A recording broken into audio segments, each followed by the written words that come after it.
Good afternoon. We're here for the April 12th, 2022 Grant Advisory Commission meeting. I'll call the meeting to order, and Clerk, could we please have the roll call? Chair Carroll. Here. Commissioner Acosta. Here. Vice Chair Gibson. Here. Commissioner Perez. Here. Commissioner Reed. Here. Commissioner Kriz. Here. And we have absent Commissioner Haywood and Youth Commissioner Lung. Okay, thank you. I invite everyone to join me in standing up for the Pledge of Allegiance. I pledge allegiance To the flag of the United States of America and to the republic for which it stands, one nation, under God, indivisible, with liberty and justice for all. Thank you. So our next agenda item is public comments. This is the time in the agenda for people to speak on anything that is not already an item on the agenda. And if anyone has a public comment, you're welcome to come join us, introduce yourself, and share the comment. All right. I don't see anyone who wants to share public comments, so I'll go ahead and close public comments. Our next agenda item is the minutes from the last meeting, March 8th meeting. So if everyone has had a chance to review those, I'll entertain a motion to approve or approve as any suggested amendments.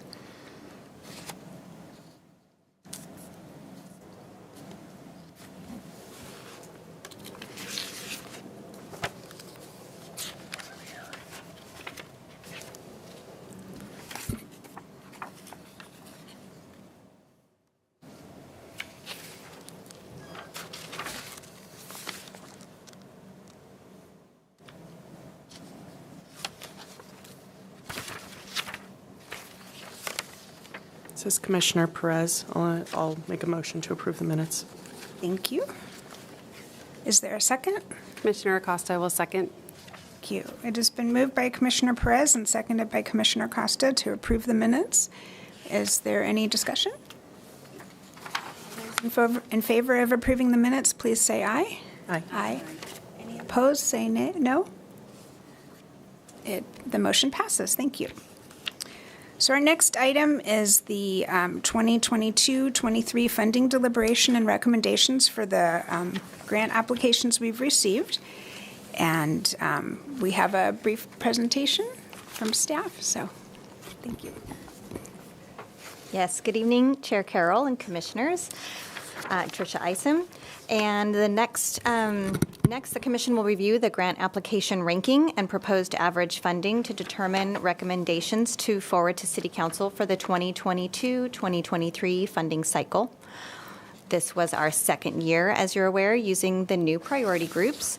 We received a total of 29 applications that were split between the three groups as shown on this slide. Staff reviewed all applications and 2 were deemed incomplete, so 27 applications were scored by the commissioners. 1 application was also moved from one category to another administratively due to an error made by the applicants on their application.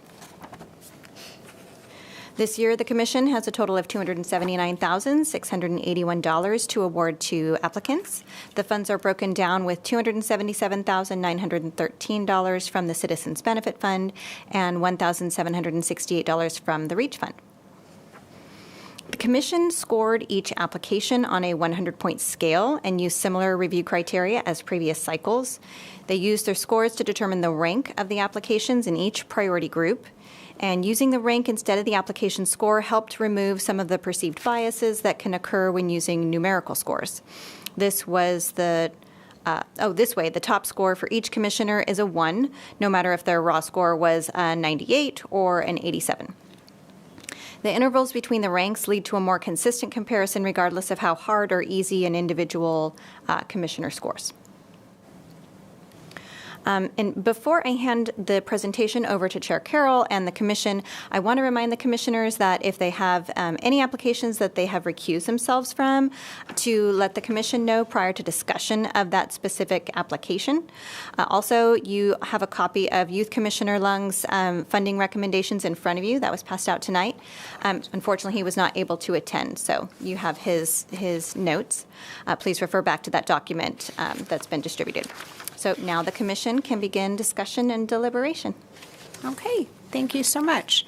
So before we get into further discussion, are there any kind of general questions that Commissioners have? Okay, then I guess the question I have for you, we have the 3 different priority groups. The first one, the strategic one-time grant, since there's just one applicant, I would propose that perhaps we go into either category 2 or 3 for discussion, if that seems appropriate to people, because that may or may not have an implication since the one category just had one item. Why? Just to see where everything falls out? Is that the intent here? I mean, partly, and I think when we talk about the categories with multiple, we'll be kind of determining kind of here's where we feel, most of the time we're talking about discussion, full funding, partial funding, no funding. And when there's just a category with one, we're not really establishing those kinds of, I don't know if guideline is the right word, but parameters of our evaluation as a group to achieve consensus. So I think once we do that with the groups that have multiple applications, then we can go back and kind of see based on those that will inform the discussion for the first one. Okay. I mean, I understand. We did, and this was part of the discussion we had when we were putting together this methodology here, was to try to separate and segment the funds to make sure that it was distributed in a different manner through the applications, trying to give not necessarily priority, but just different consideration for the different types of grants that were coming, that were being here. Just the fact that there was one does make it a special circumstance, but either way, I think each one of these needs to be looked at on an individual basis. I have no problem, and I think that when we go back after having some discussion, especially since we have commissioners who haven't gone through a full cycle, I think it's more beneficial to go through the discussion when we have multiple applicants in a category and are working through some of the logic to reach consensus, and then we can go back. So I definitely want to consider each one individually, but I want to kind of establish, if you will, I don't know if ground rules, but just some guidelines as we discuss, which I think will be easier to do when we have the categories with multiple applicants. Okay, where to start then? All right, so are we okay to start with the? I had just had one question. The average proposed, does it total the amount or does it exceed? No, it does not. Because I didn't see a total anywhere. I guess I was, maybe you gave it to us. It does slightly exceed the $279,000 that we have. Did you do the math, Commissioner? It's $288,000 plus for the Or 17, the yeah. recommended. And is that because some of us gave more money than we had in our budget? No, so this did happen last year as well. It's just because it's an average of what everybody had said. That's just how it works. Okay. Yeah. Okay. But also keep in mind that this was, some of the things that we were addressing through the community needs assessment and the process change was some of the direction that we were getting from council was, looking for ways of being able to get innovative programs in here, to try new things, looking for the collaboration, but also not just being a line item in budgets, to be able to make sure that the money was moving forward to make a difference. Accountability. Accountability. But then the other thing was, and this has happened in the past where everybody gets a haircut so that everybody gets something. I think that was, that didn't sit well with the city council in regards to that approach, or the folks that had actually applied for the grants. Yeah, I mean, I think that's one of the things that will inform our discussion. I think there are a few different guiding principles. When is it appropriate to fully fund? We have some questions on the grant application that hopefully we took into account on that. The idea that, not necessarily everyone who applies will necessarily get funded. And then we also had talked about this cycle, especially the majority of the funds, since they're the CBF funds, are for the benefit of the Roseville population. So, I think those all should be considered. We probably all consider those individually, but also as we're kind of determining what to fund here on a group basis. All right. Okay, well, if we are okay to proceed, I think in this small request group, are there any recusals in this group? Okay, so we can all stay for the discussion.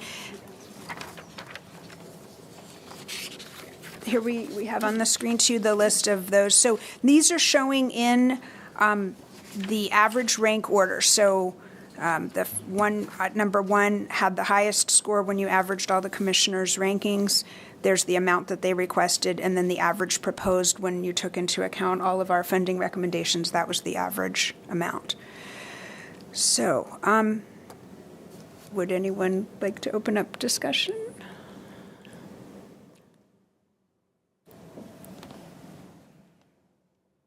Or are there any specific questions on these? I guess I'll start. I noticed that the top 3 are pretty strong in terms of what they asked. I went ahead and calculated what they requested versus what they proposed, and the first one is 78%, second 79%, third is 61%. I noticed the biggest variance with number 5. They were ranked more towards the bottom, but they averaged about 71% of what they asked for. So that was just something that was interesting, whereas the lower 2 ranked 39% and 29%, which matched their ranking according to their percentage as well.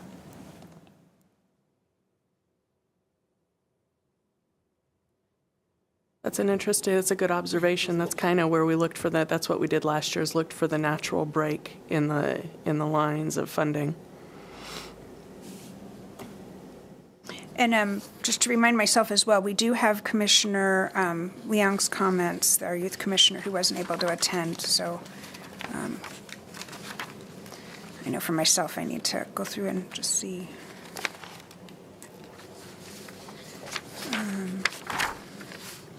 And it's the back page for this group we're on. And the youth commissioner scores and recommended funding are not included in this average. So, I would encourage us to review that because it's not captured in what we're seeing on the screen. That is correct. And one thing that he did mention when he sent me his comments is that the comments that he has 3 asterisks in front of are the ones that he felt more strongly about. So just for your information. Even though his rankings don't necessarily recommend or don't follow suit with that. Okay. I was wondering what the asterisks were. Thank you. In this category group, they do, though, right? What was that? That he's highlighted and put 3 asterisks by the ones he feels most strongly about. I'm thinking strongly supporting, and those do line up with his ranking. I didn't With get the a chance. overall ranking from the commissioners? No, well, I thought maybe I misunderstood what Commissioner Perez's comment was. Were you saying his rankings, his highlight asterisk ones don't align with what he put at the top on his rankings? Not in the operational missional support. Okay. And I just started with the priority small request group. Right. So those do. But So do we want to talk about the individual grants themselves or things that we identified or didn't identify in them, or? we can go either way. In this group, we have a small enough number. We can certainly talk about them individually. And if there are any concerns or questions people have, I'd want to be able to address those. I don't want to interrupt you, Commissioner Acosta. I did have a comment, though. Go ahead.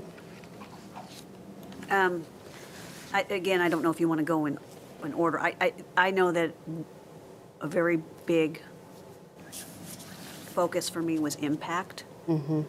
So if the dollar amount supported one person versus 100, that was a part of my feeling of a strong support of of the request and that it was going to have a really big impact. And in this group, there were two that I thought had a really low impact on how the dollars were spent and who it was going to benefit, and that was the Oakmont Parents Club and Silver Wishes and the robotics technology group.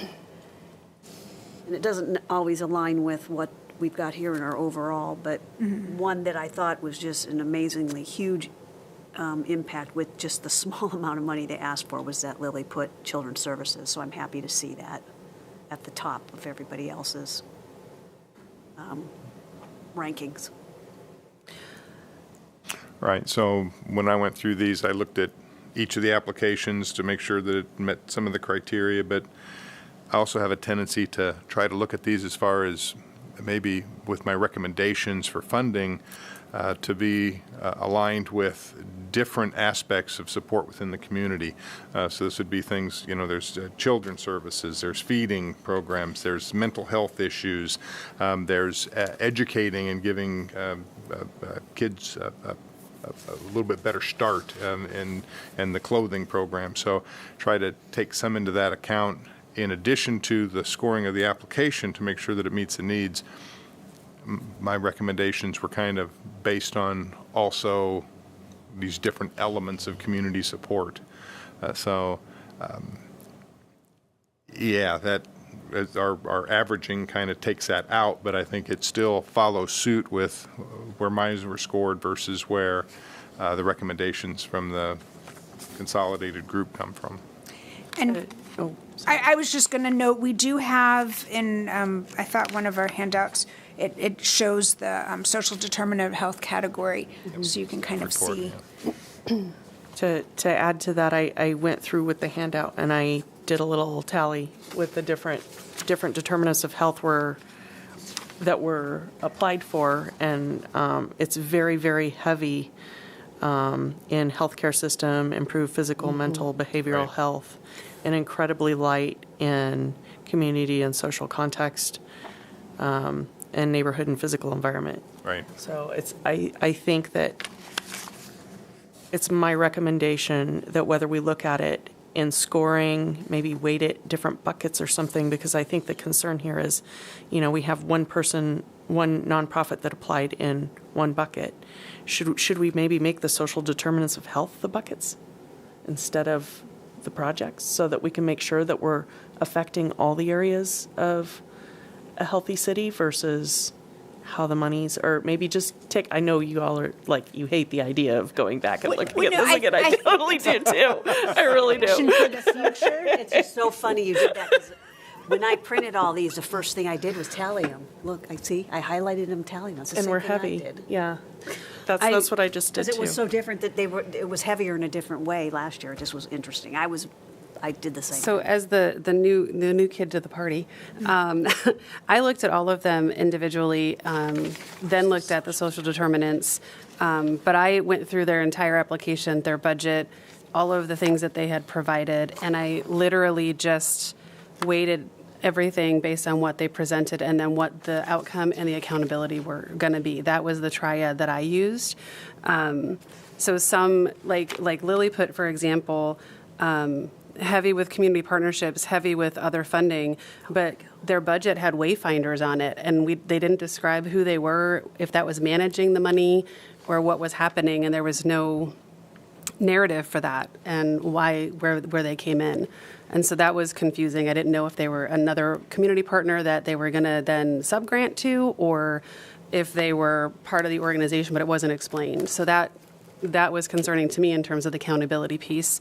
But the database one, which is the Defending the Cause one, the database is built, but it doesn't really talk about how the community folds into that database or how you can access it or utilize it for the good of the community. So there was just different things that I noted on some of them versus the Silver Wishes, which is we're going to give a walking implement to one individual, and this is what it costs, and that's what we're doing. The direct impact, direct accountability hits those things. So, however we want to look at that, that was just where I came from in terms of looking at all of the different items.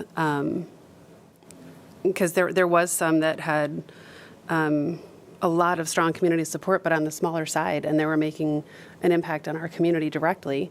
And then there was equally some that were larger organizations that had lots of blended funding that were also making a larger impact on the community. So that was how I looked at all of them and where it was going to fall out.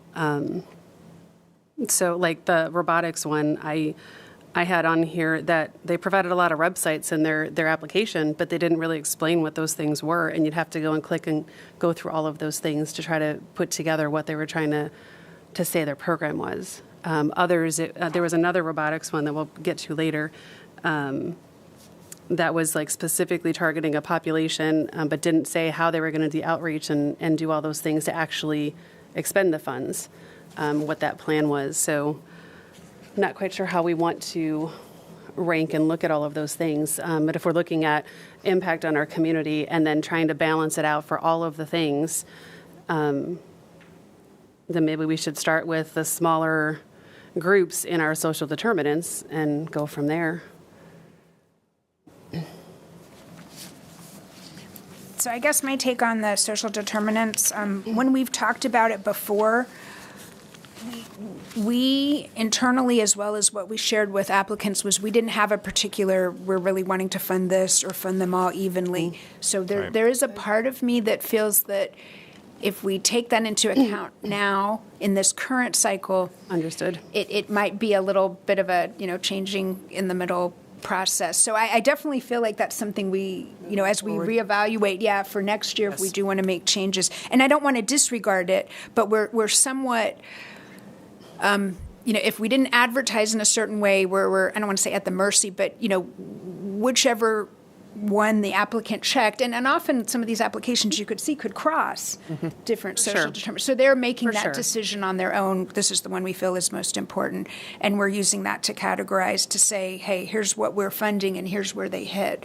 But I guess there's a caution for me of pushing that too much if we didn't say that in the beginning, that's how we would evaluate. I fully agree that we need to play by the rules we set forth this grant cycle. Absolutely. And that is the buckets that we currently have, and that is the way we currently have it set up. But yes, I agree. For next cycle, I would like to look at more emphasis on the different areas instead of the budgets, and I would like to look at more of a weight on actually serving Roseville rather than just 5 points of it.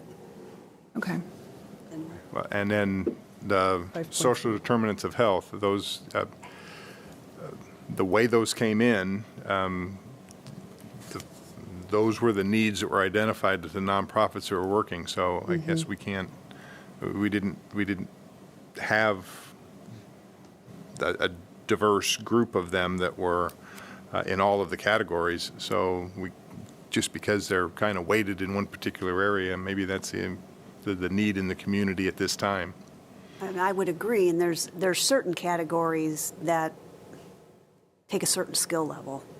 I would and agree. A certain, that or is super heavily involved. It has to be a huge volunteer, like, the food bank or whatever. I mean, that's a huge effort. The education piece, I mean, those have to be licensed and, trained people, and maybe there aren't that big of a group. Mental health services, Mental health services, that you're just going to get it in today's current status of the world, that health and wellness makes sense that it was really heavily weighted in that category, because that is to your point, where that's just the need we hear every day from everybody who went through COVID, who's, the kids, that's just, that didn't surprise me at all. But I did go and do exactly what you did and tally it up. So I would be cautious about, to your point, about trying to divide it up when. Equally weight, I don't necessarily Today, this is what the need in the community is, obviously what is out there. Because they're having people call them, and they're the ones that are applying.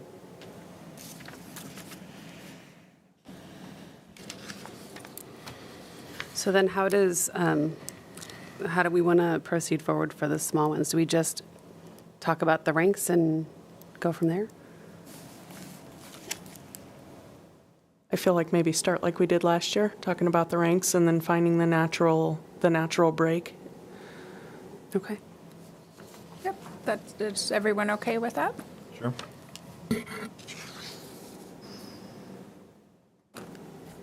So based on Commissioner Reed's comments, I mean, I saw somewhat similar. I kind of, when I got the list, I kind of did my own spreadsheet and said, okay, if we funded the top ones fully and a middle group, at the recommended average, and then, the lower scoring didn't fund those at all. And I did that across all three categories just to kind of get a ballpark of where we were, because I knew if we just took all the proposed average funding, we were over, but still fairly close, actually, to our total budget. So I was kind of looking at, if we're looking at either the top third or roughly in each group. And that's purely by the numbers. That's not, allowing for individual discussion of the applicants where we feel that there may be some adjustment. I think we have heard some of those comments, so if we want to address some of those as well, I don't want to cut that short either. I think, and again, I've been through this once last year too, but I do like the idea of, fully funding some of these. I mean, if you're asking for $5,000, that's not a lot of money, and that probably is a huge impact to your organization. And to then say, well, we're just going to give you $3,000, but it's an extremely powerful application, and ranked number one. Why wouldn't they get the full funding? I mean, that was again what I did. If they were at the top, I felt like they needed to get more funding and some of the weaker ones at the bottom maybe try next year. And I would concur that we need to push towards full funding, and that'll drop other ones off eventually to where there will be no funding available. But I think the full funding approach is something that we had attempted to commit to through the processes that we had developed.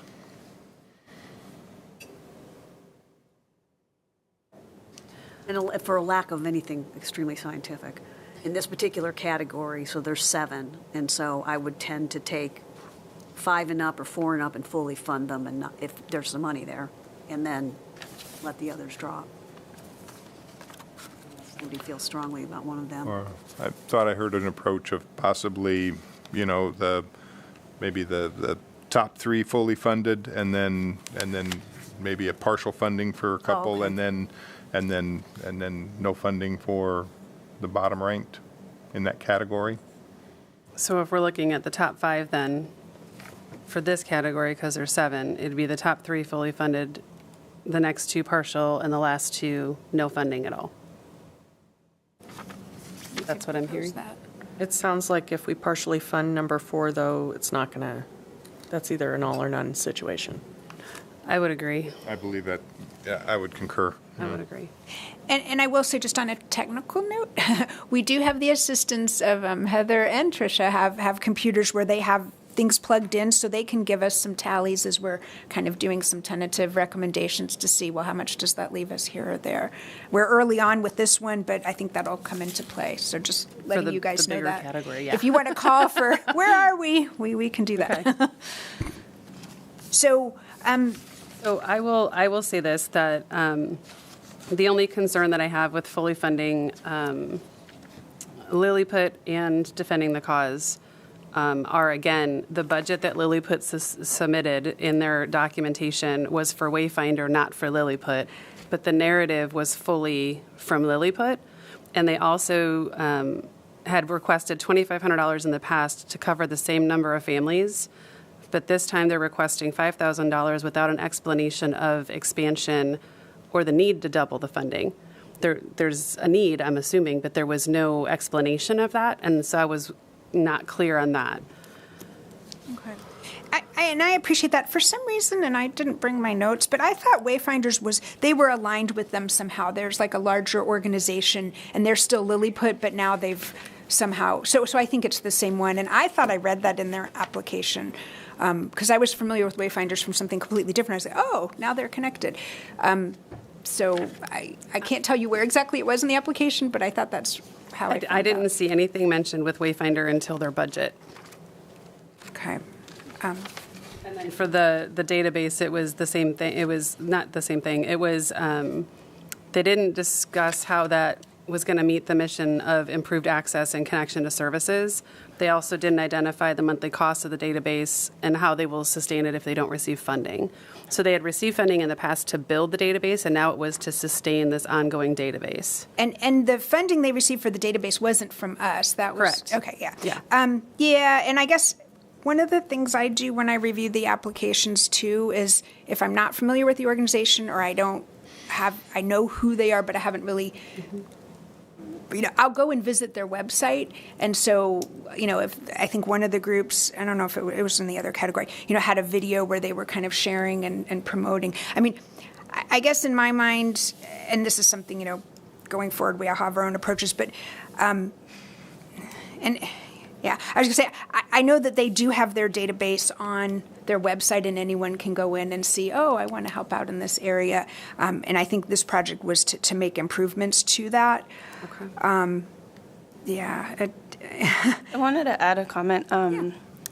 I think the thing I noticed is when I was reviewing all of these grants, I could notice maybe who has a grant writer a grant writer staff and who doesn't. And coming from taking grant writing classes, it was a shift to go there, and I had to remember this is a community fund and we're trying to help communities. So I had that mentality too of trying to go in there. I'm like, wait, they didn't explain that, but it was challenging, equity-based.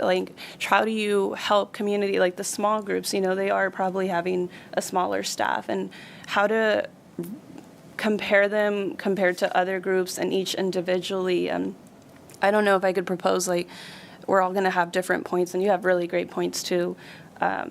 Maybe just trying to focus on the rankings and the average proposed and I'm trying to gather my thoughts, but maybe I appreciate that, and I'm just trying to figure out how we can balance that. Maybe there's going to be some of that with each applicant and how to go forward with it, knowing that they're not all community grant writers and they're not all going to be able to write to the same level. And I think trusting our peers with the average rank and the average proposed to speak overall where they are scored in terms of determining their funding, but I would love to hear all of your thoughts. I agree that's why we average the rankings, to try to get a balance of equity, because we're all going to have a different take on each organization and their application. So I believe from being through this before, we decide, we need to trust, to your point, that our colleagues have, most of us put them at number one or number two, and I'm looking at where some of these fell in my rankings, and they're darn close. They're either the same or darn close. So I think I would trust, again, my colleagues for doing the ranking and trusting that the way they've averaged out, these are their true rankings that the majority of us felt they'd fall under. I just don't get the average proposed amount. Again, in my mind, I would say that, if most of us feel that these top three are really servicing this community and they're a strong applicant, we should give them 100% of their funds. And to your point, especially on the small ones, the Silver Wishes, this is one thing. If half isn't going to help them. Correct. Yeah, I mean, I think, and maybe let's check in and see, do we have consensus? We're not necessarily drawing the line right here just now, but in general, that we want to fully fund the applicants at the top of the rankings? Is anyone not wanting to do that? I would support that approach. It just depends on where we draw that line. Exactly. But I mean, I think that overall philosophy, we've taken that in the past, and I kind of had heard we wanted to do that. So I just want to check in and make sure, is that... It sets that organization up for success versus giving them something less when they've really made a great proposal, and then them having to figure out how to either give up something or find the money somewhere else. It really, if you give them some of those top ranks, that 100%, you're really setting them up to be successful, and I like that, instead of setting them up to be partially successful. Yeah, and I mean, I think it also goes to the point that Ed had mentioned that we had from council in years past, that, the goal isn't to give a little bit of money to everyone. This is an awesome commission, but it does have some hard choices in the fact that, we really can't fund every project, and just giving everyone a small amount, like you were saying, Commissioner Gibson, it doesn't really help the organization if everyone gets, 10% or 20% of what they requested. So I think there is consensus that for the top ranked, and where do we draw the line is where we need to discuss. But for the top ranked in each category, or at least we'll say these two categories, that we want to fully fund. Is there any concerns with that approach? Okay. I would like to say that I agree with the top ranked fully funding, and I think the first four would be a natural line, because number 4 is an all or none, and making it all is kind of a drop in the bucket for everything else. So I would concur with that. I agree. Okay, it sounds like we have consensus. My only comment on number 4 is, and I'll have to think through, because this just benefited one person, and it was one person who already had benefits from this organization in the past. Not our group, but I mean, when you read the narrative, they said, we've already given this person this and this, and now we want to give this person this. I don't have a problem if that's where we want to draw the line by any means, but I think there is a consideration of using our grant funds for an application that just benefits one person. I don't know that we've done that in the past. I almost wish they were more ambitious and had more people in their group to fund and came in at a higher amount. But they didn't, and we scored the application, and this is how we felt about it. So just putting that out there, I guess, as a consideration. So that would be either fully funded or not funded at all. And you're think because of the impact that it's having in the community, that would create the argument of maybe that money could be better utilized in some of the other applications or other grant awards? I don't know. I just think, and I don't know that funding one is setting a precedent, but just, typically when we're awarding these grants, they're benefiting a wider group than just one individual. So I just want to make sure we're all, very aware of that, and we feel strongly that based on their application, we think this is a good decision. And we can come back, we can tackle the next group, and Oh, so look at where the line is on the next group, and then come back and then make the decisions as far as some of the partial fundings, where those lines are after that? if people want to do that, or if we'd rather, get this sorted out, that either way. But I would agree, and this is based on my review of the applications and where I had things ranked too. So that was where the bias would come in, would be to not fund some of those in a partial basis. So that particular application, the fourth one,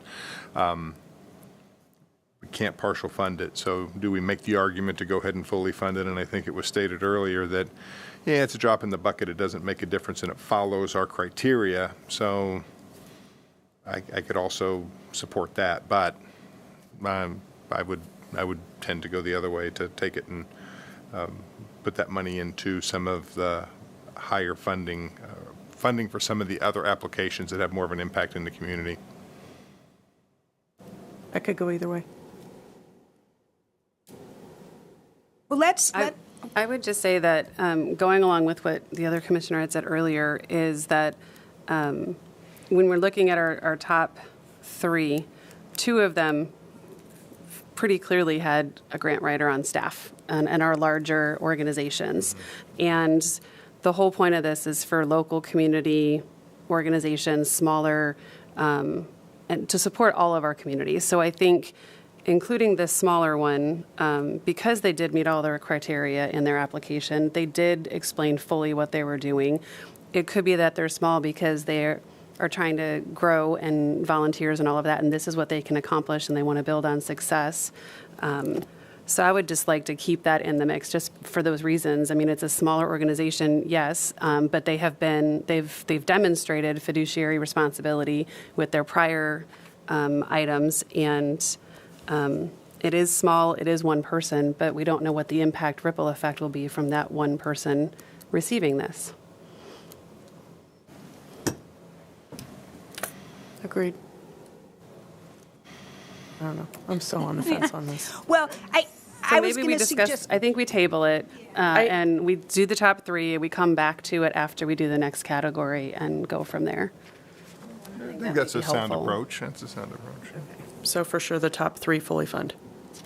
Yeah, it sounds like consensus for the top 3, and we may go to the top 4, but we'll kind of hold this and then move to the next category, but we'll be able to see once we make some of those decisions. And the nice thing about this is we're talking a small amount of money, so, unless we spend our whole budget elsewhere, we probably will be able to come back and fit that Are one you in. guys starting the spreadsheet of where we're at with the money? Okay. Knowing that that's going to be the big question. It's really easy to spend other people's money, so you got to keep us in line. All right, so I think we're moving then to the operational mission support, and we had 20 applications here. So, and we do have recusals in this group. So, is it more appropriate to talk about group, or should we go ahead and, I don't know if we want to call out individual ones, and then the commissioners who have recusals will be able to leave then. Maybe let's see where our recusals fall in the rank, and then if there's a big block early on that don't have recusals, you can talk about those. Okay, I like that. So what are our recusals? Unfortunately, they're sprinkled all throughout. Perfect. There's no blocks, really. Strike everything I just said. I wish we could. Do you want me to call out the specific applications that have recusals? Probably, yeah. There's only 5. So Stand Up Placer is one. St. Vincent de Paul is another. A Touch of Understanding. AMI Housing. And then Roseville City School District. And please let me know if I missed any that you are all aware of. So I have a question, and I don't know the answer, because I don't know the answer. If we have a commissioner who's not here who had a recusal, and I don't know if that would be the case on one of these, no, okay, all right.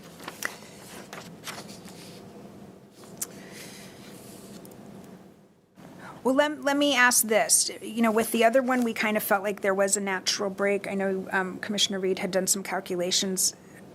Did you feel, or do other people feel, there's a break along here, and then we can take the top group and take out any that have the recusals and kind of go from there? I've noticed a break because number 1's like 99% fully funded, and it goes from the high 90s and then to up to 82% is number 5. After that, it drops below that. So I saw the break after 5. Between 5 and 6?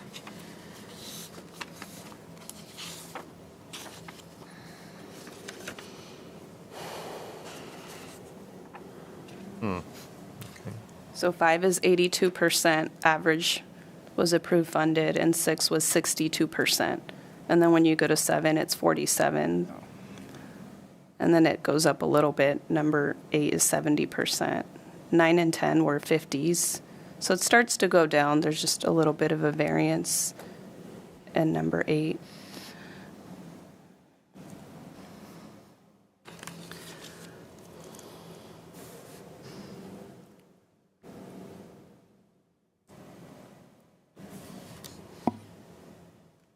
So I'd like to consider maybe at least fully funding the first 5. Let's not get too deep into that conversation point until we've had our recusal Oh, yeah, huh. first 5. Okay.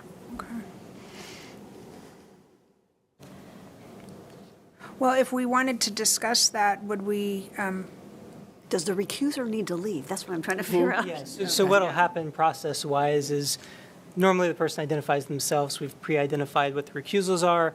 When we get to that topic, you'll go to the green room, and then when everybody's done talking about that particular item, we'll knock on the door and let you back in.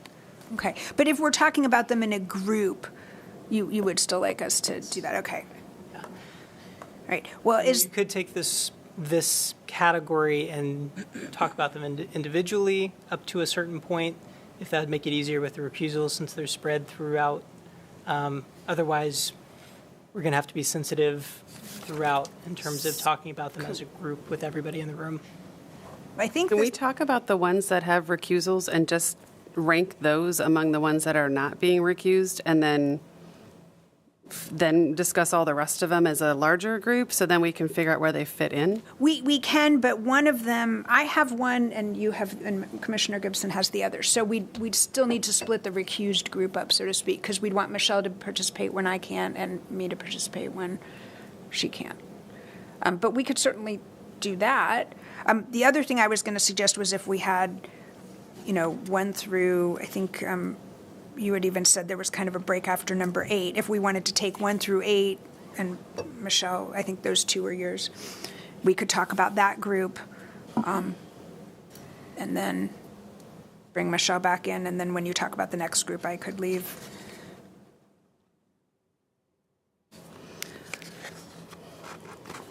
Is that a legal way to do it? Explain it one more time. Well, when we were looking at kind of where the natural break was, if we talk about 1 through 8, there are 2 in there that Michelle has abstained from. So she would not be a part of that 1 through 8 discussion. We'd talk about it. I don't want to have her not be part of the others that she's not recused on, though. Okay, but we're kind of trying to figure out where that break is. And you said at the general Sure. discussion, she still couldn't be here for that. Right? I mean, alternatively, you could do 1 and 2 probably quickly with the recusal on 2, and then take 3 through 6 as a Okay. group, and then do the recusal for 7, and then see where we are. Okay. However you want to take it, we just need to be If we have mindful any money of. left. Well, let's. I think that if that's the cleanest way to do it, let's do that. So number 1, let me just ask this: does anyone have a concern fully funding that one? No. So I think we're good on that. So if we want to talk about number 2, this is where.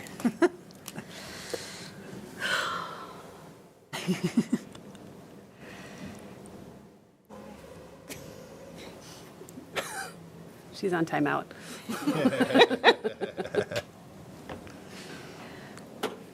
Okay. And we'll have to remember to let her know when she can come back. But I don't know, do we want to talk about this one specifically, or we feel since it is, again, at the top, we think it's appropriate to fully fund? I would like to fully fund it.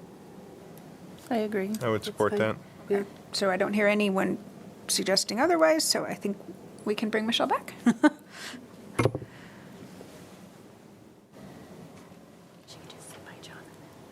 But then do we send her right back in? Well, I think now we're going to talk Okay. 3 through 6. And she can participate in that. There you And go. that might be more of a discussion. Or not.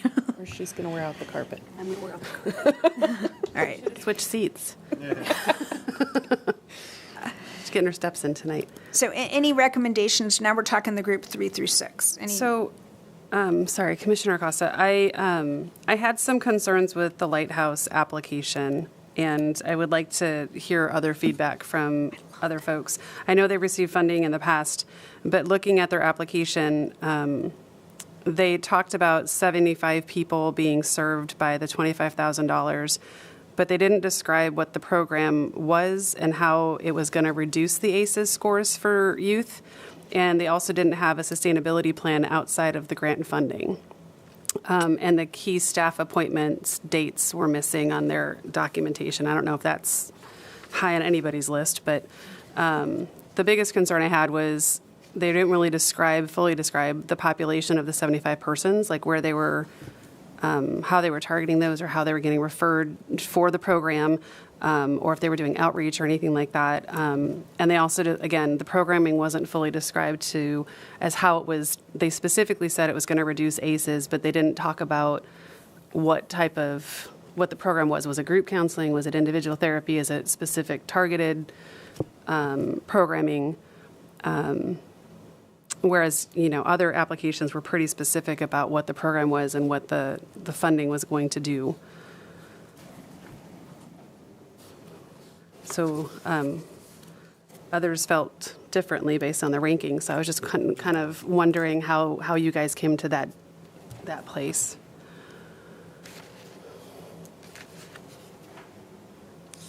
Unfortunately, I don't have the detail in regards to how I came up with my ranking, but I had them up there in regards to the effectiveness and penetration in the community for the mental health services for that at-risk population. Yeah, and I want to say they've had a waiting list, so as far as how they go out and target and get referrals, I mean, I think they listed their community partners in there, but at the same time, I think knowing that they have a wait list, that kind of changes in a way what they're doing to go out and recruit more clients. Well, and taking that into consideration, the other thing is, do they have the staff? Because even if you fully fund them, that's not going to cover a therapist. So if they have a wait list and they currently have all of these things, that begs the question again as to what the program actually is and how it's going to impact those 75 persons. Yeah, I mean, in their budget, I think the funding, it's broken out partially for salaries. I don't remember off the top of my head if they had other expenses that they were including in that. They did open a Roseville office this last year. That's correct. Yeah. So they've added more staff to cover that office as well. But I would like to hear from other commissioners if they have comments on this. I remember they came and spoke to us about their program, and it was impressive what their impact in the community was. So that was big for me. Okay.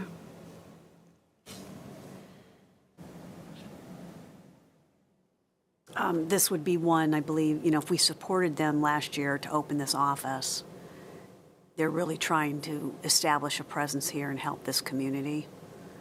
And youth is a hard thing. Those of us who have kids know that. And I think anything that we can do to help support our youth, especially from what they've encountered these past couple years, with their mental health is important. And parents just aren't equipped to deal with it.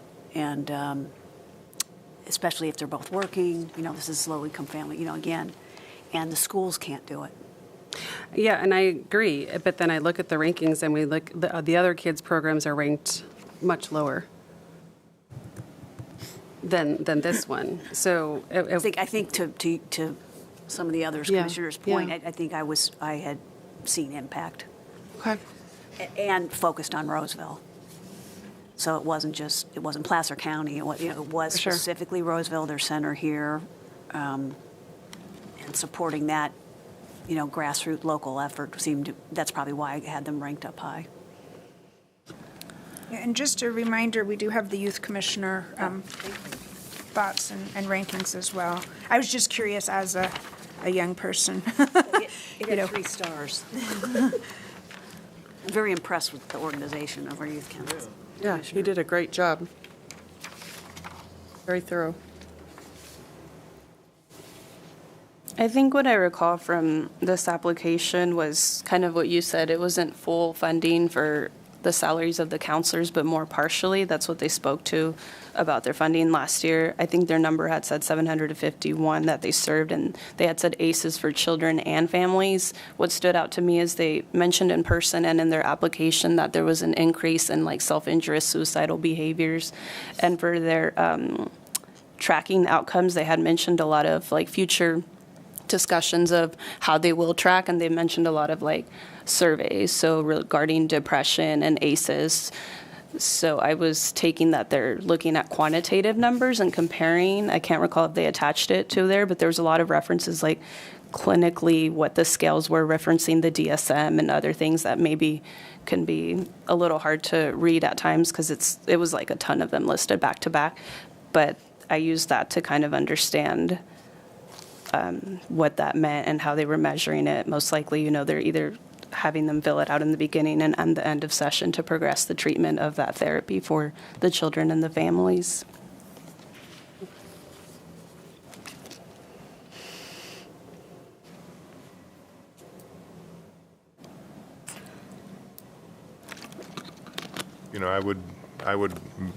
I realize that there's differing opinions here, but I think that staying with the rankings that we have, this falls into that category of high rank by a majority of the commissioners here, so they would still be in that. I would recommend going to the full funding in this particular applicant. And I would make a general note about, the accountability aspect that we talked about before. After we fund, we do a report, and it does break out who applied based on the social determinants of health and what we funded, and then they have their year-end report. If they're approved in this grant cycle, they would get the funding in July. They have through next August to fund it and turn in a report, and then we do a summary report. And one of the goals of that report, which we're not quite there yet, is that accountability part. And, are you measuring your effectiveness simply by the client survey? Do you have other numbers to kind of bolster, whether it's statistics, trends in our community compared to the region or whatever it is? So I do think there's opportunity for all of our applicants to work on that accountability piece. And as we promote that and encourage, we really want that helps them kind of also better describe their programs and how they're going to be accountable so we can hold them accountable at the end of that cycle. I think that after we're done with these rankings, that should be a discussion at the next meeting on how we're going to do that for next year, especially when we have, $500,000 worth of community-based organizations that are looking to try to provide services in our community, and we have $275,000 to award.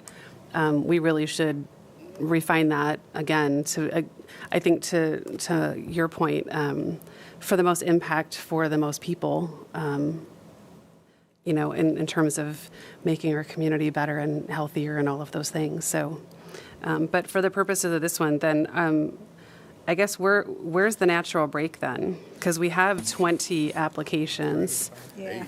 Well, let's hold on. We're kind of doing 3 through 6 because we have another recusal at 7. So Recusals at 7? Yeah. Okay. I saw the natural break up after 5. So number 1 was 99%, and then 2 through 5 were 80% funding averaged, and then after that it drops. So number 6 is 62%, and I won't talk about 7. Sorry. What about Bruno? Looking at me. And I do want to say too, I really appreciate as a first time going through the process, both of you guys, your perspective.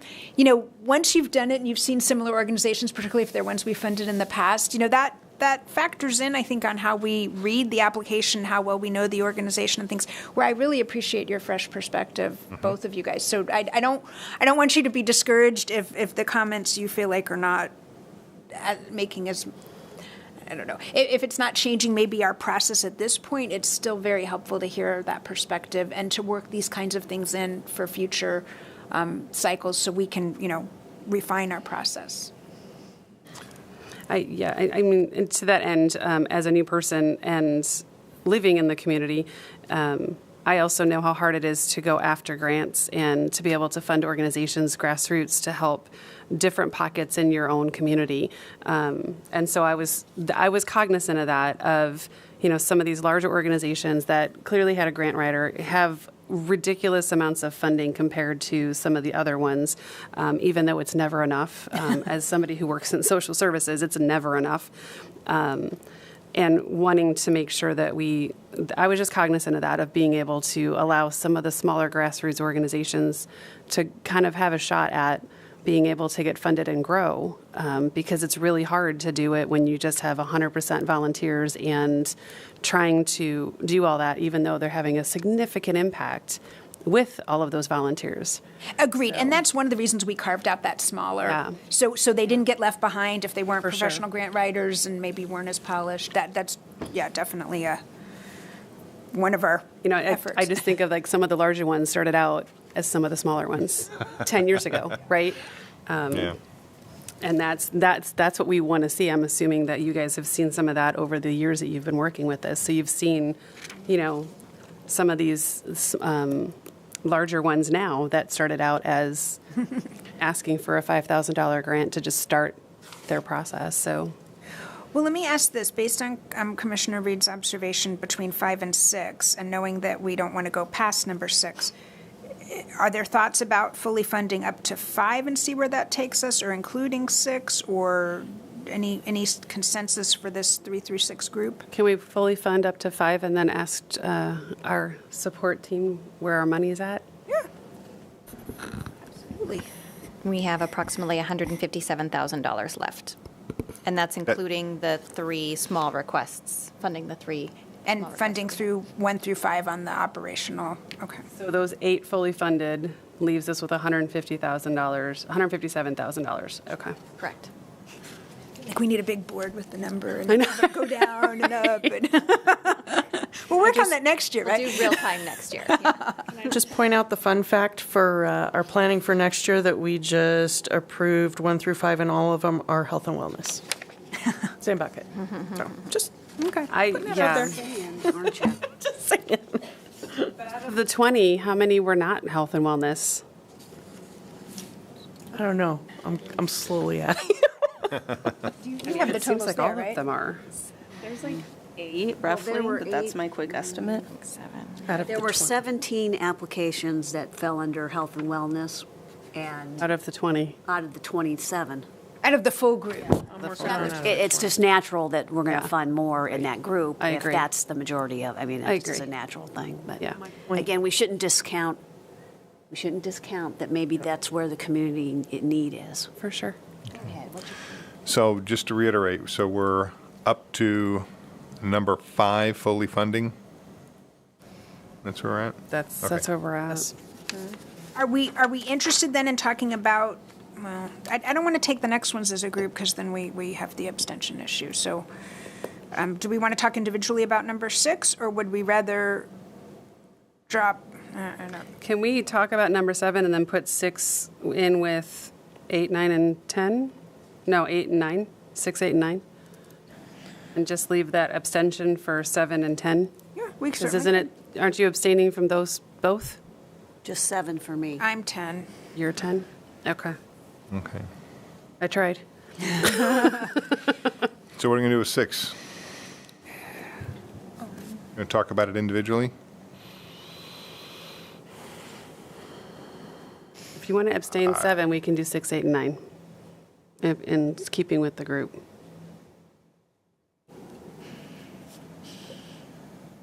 We can talk about 6, 8, and 9 right now.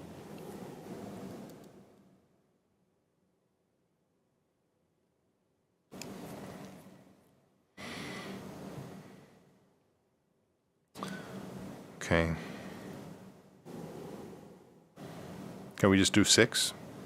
Sure, let's just do 6. Is that okay? Let's do 6. So a fully funded number 6, which is going to be the food locker program. No, wait. 6 is seniors first. 6 is Meals on Yes. Wheels. Yep. So you're proposing that? That was what I would propose. Okay. Do we want to talk further? My concern is that we're talking about fully funding, it's the next couple, that one specifically, since we're not allowed to talk about Bruno, is food. If we're talking about fully funding that, then we haven't talked about the first one back at Placer Food Bank, which is also food, and it's an amount less than what this one is. It's a different category. It's a different service Got that's it. being provided, right? So a different population, and it's a different approach for meeting those needs within the community. It was my read on those. And I don't want to put words in your mouth, but that begs to, we should be considering that lonely application under that category. If we get through all of this, are we going to discount that one? No, I want to talk about that one, and being in a category on its own, we will talk about it individually. But I think as we're developing kind of consensus on these others, understanding commissioners' takes on different things, I think that informs our discussion on that last one. If we started with that one, I just didn't think it was as And helpful. we had 3 that applied under the food category out of 27. Fun fact. Can we ask right now, if we were to leave the partial funding that is listed here, how much over are we going to be overall? If we were to all the fully- rest? If we were to fully fund the one category, and then the ones that we've already said we're going to fully fund, the 8, how much over are we for the rest of it? Left. And that would be taking the average proposed amount? And Yeah, so the 1 through 5 fully funding on the priority group 2, and then the 6 through 20 leaving, I know we're going to be over, but leaving those rankings, how much over would we be? Because that might determine, we Where actually we- have $3,164 left. But we still haven't, no, that's all 3 priority areas, correct? That actually, no, I that didn't doesn't do include anything the with the. single, One. the Correct. food bank. Can we add that single one in and then see how far over we are? 17,000, then it sounds like. Well, and that's with the average proposed amount, correct? Oh, yeah, what did you want to, for the one on its So own, did the you want to 8 fully fund? or The 8 just- that we have fully funded, if we leave those, and we fully fund the priority group 1, Fully, so then that's 26,000, another 23,000 over. then where are we at in terms of what do we have to cut? Because if it is Yeah. the last 4, then we might have our breaking point. If we don't fund the last 4, 16 through 20, if that adds up to what we're over, Right. Is it 23,000 over? It's $22,919.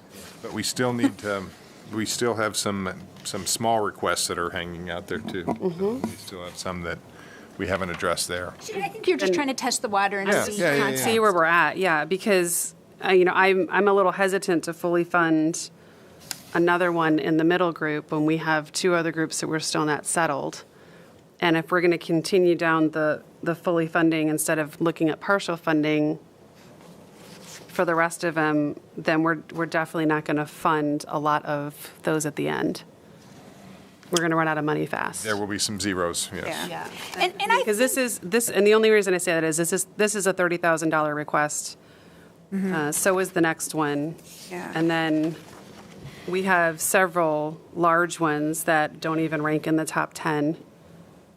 And so looking at that, if we're fully funding that one, then we have to really get into why we're not fully funding the others that are in the large number group as well. Yeah, I will. I think you need to focus on the ranking instead of what they're asking. Well, I think, Because it shouldn't matter what they're asking, it should matter what the group has ranked them at. and I was going to, Then how are we determining which rank is the one that where's the natural break in that case then? I think that's what we're discussing. Because if the natural break is at 10, then we would have to go with the partial funding anyway, because we're going to run out of money otherwise. But not for everybody.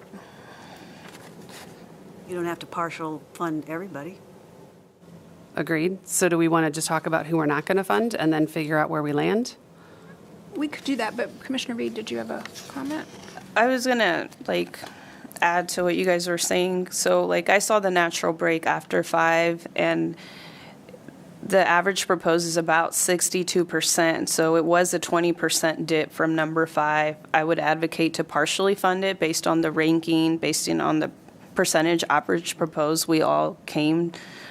And yeah, that's, I think, where I would propose is to start looking at partially funding in that area. I would agree. So that would be Talking number after 6? 5? Yeah, after 5, because number 5, like I said, 1 through 5 were in the high 90s to 80%, and then you see a dip at 6, and it goes to 62%. So based on the ranking and the average proposed, I would advocate more for a partially fund, and we can look at how much that leaves us with, and if, there's more area, we could try to advocate to add a little more there. I agree. I agree.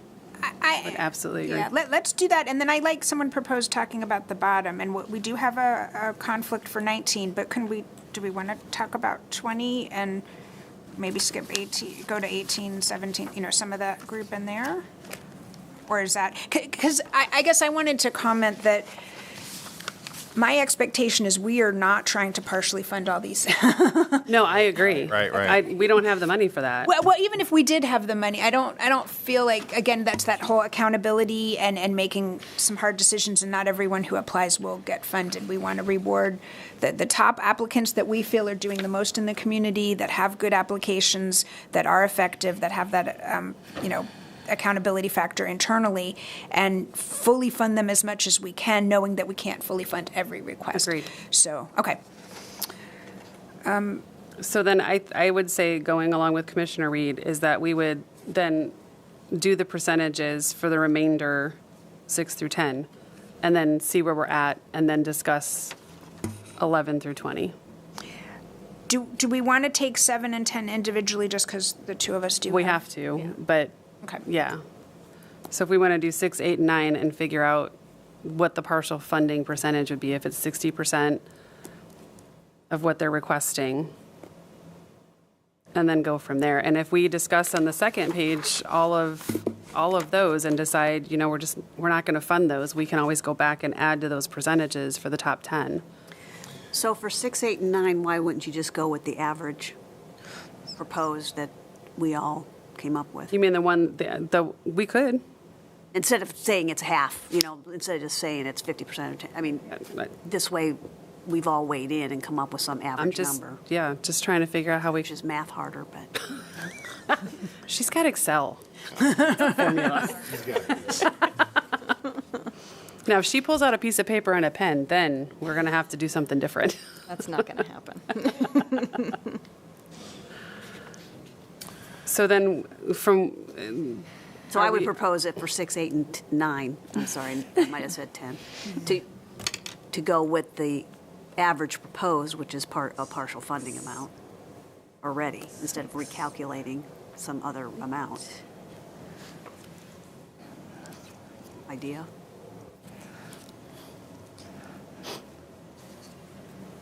And then we'll talk about 7 in a little bit, 7 and 10.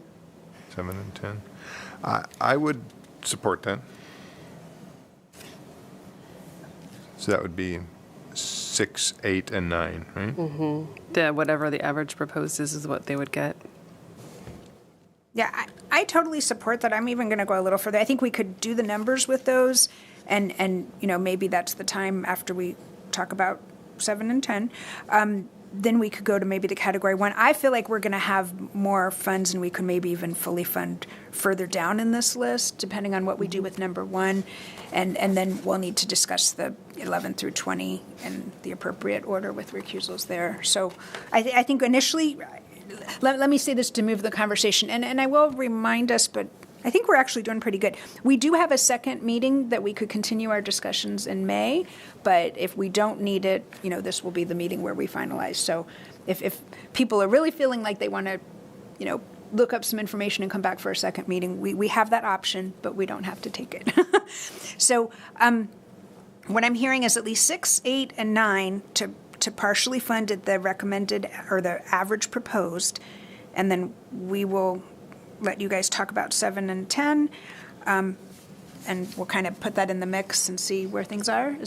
Does anyone have a concern about So that? let's talk about 7. I think we're good for 6, 8, and 9. I think we have consensus Who there, needs yes? to leave for 7? Yes, Okay. we do. Commissioner Gibson, okay. I do have a quick question. Is there any accessible data we have that would show if it's going to be an issue if they're not fully funded or if they can't?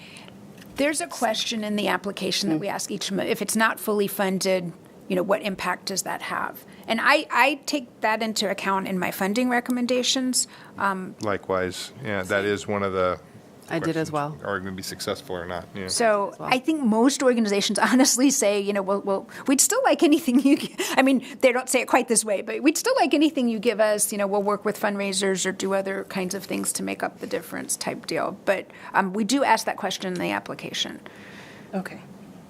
And I think based on what they're requesting, if it's a program versus buying a piece of equipment, that may or may not, we kind of talked about that with the Silver Wishes, that half of a power chair, whatever it was, won't really buy the piece of equipment they're asking for, so.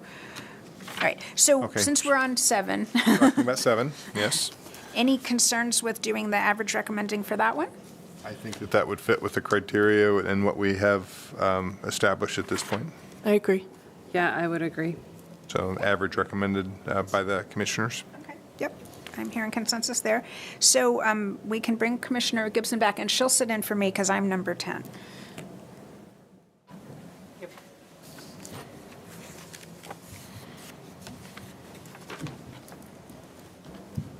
Since you're the vice chair, you get to facilitate.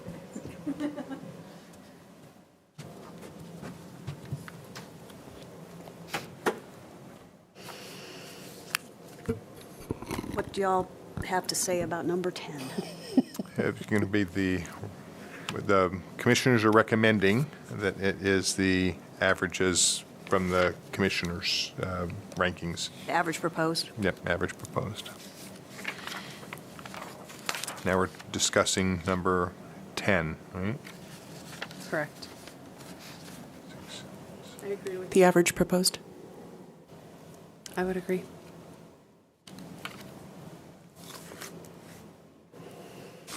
Yeah.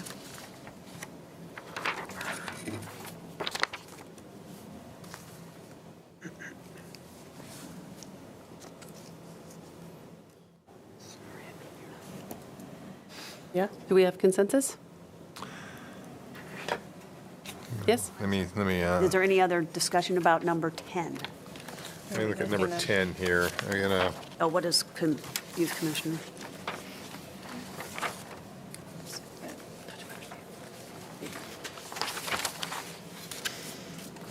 Three stars.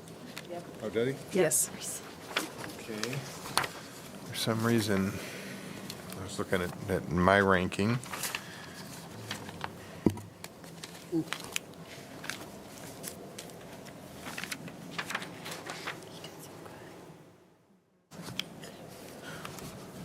Okay. Yeah, I would, I could go along with the average proposed Number 10. for number 10 also. Okay. Okay. I think we're good. Can she come Can we back? get a total at this point? Sure. So fully funding the top 5, giving the average proposed amount 6 through 10, and then fully funding the top 3 and the small requests. At this point, we have $96,228 left. Okay. And I think at this point, I would recommend that we go back to our single outlier there for the one-time strategic grant, and then make that decision, and then we could then come back and start and Chipping draw away. those lines Figuring out down the in other some of the ones, other yeah. ones. Mhm. I would say for this one, we could go with the average proposed because they also did identify that they had additional funding that could cover part of this equipment. I think there was a lot of, they had, I think in the applications, you could read that into all of them in regards to what happens if you don't get the full funding. Are you going to be able to continue on? I think from a strategic one-time grant category, I would propose the fully fund this one for the impact that it's having in the community and that population, that service that's being provided, and the use of the volunteers. Even though they may have the additional funding, this is that strategic one-time grant looking for that innovation that we had envisioned from the direction from the council, which was to look for ways of being able to innovatively change our programs to be able to better serve the community. And I think that this fits that category well. So my recommendation would be to fully fund this one. I would recommend to fully fund it based on the same logic that we've applied to all of the other categories. I do remember, though, that this applicant is always good about giving us 3 quotes, and there was a second quote. I can't remember the total of it because I did not bring my notes, shame on me. But if the next to best I could be persuaded to do the average proposed if the average proposed covered the second highest bid in full. If not, I lean more towards fully funding this because I have noticed, though, that they do prop up a lot of the other nonprofits with their efforts. Certainly do. Yeah. And not fully funding this would kind of chop the wheels off of the car, so. And bid number 2 was 27,708. So I support fully funding the full amount as well. Okay. Bid 3 would be 20 grand, but it's It wasn't would what they work, wanted, I yeah. think. It wasn't good, yeah. It was get the third bid in because they're required.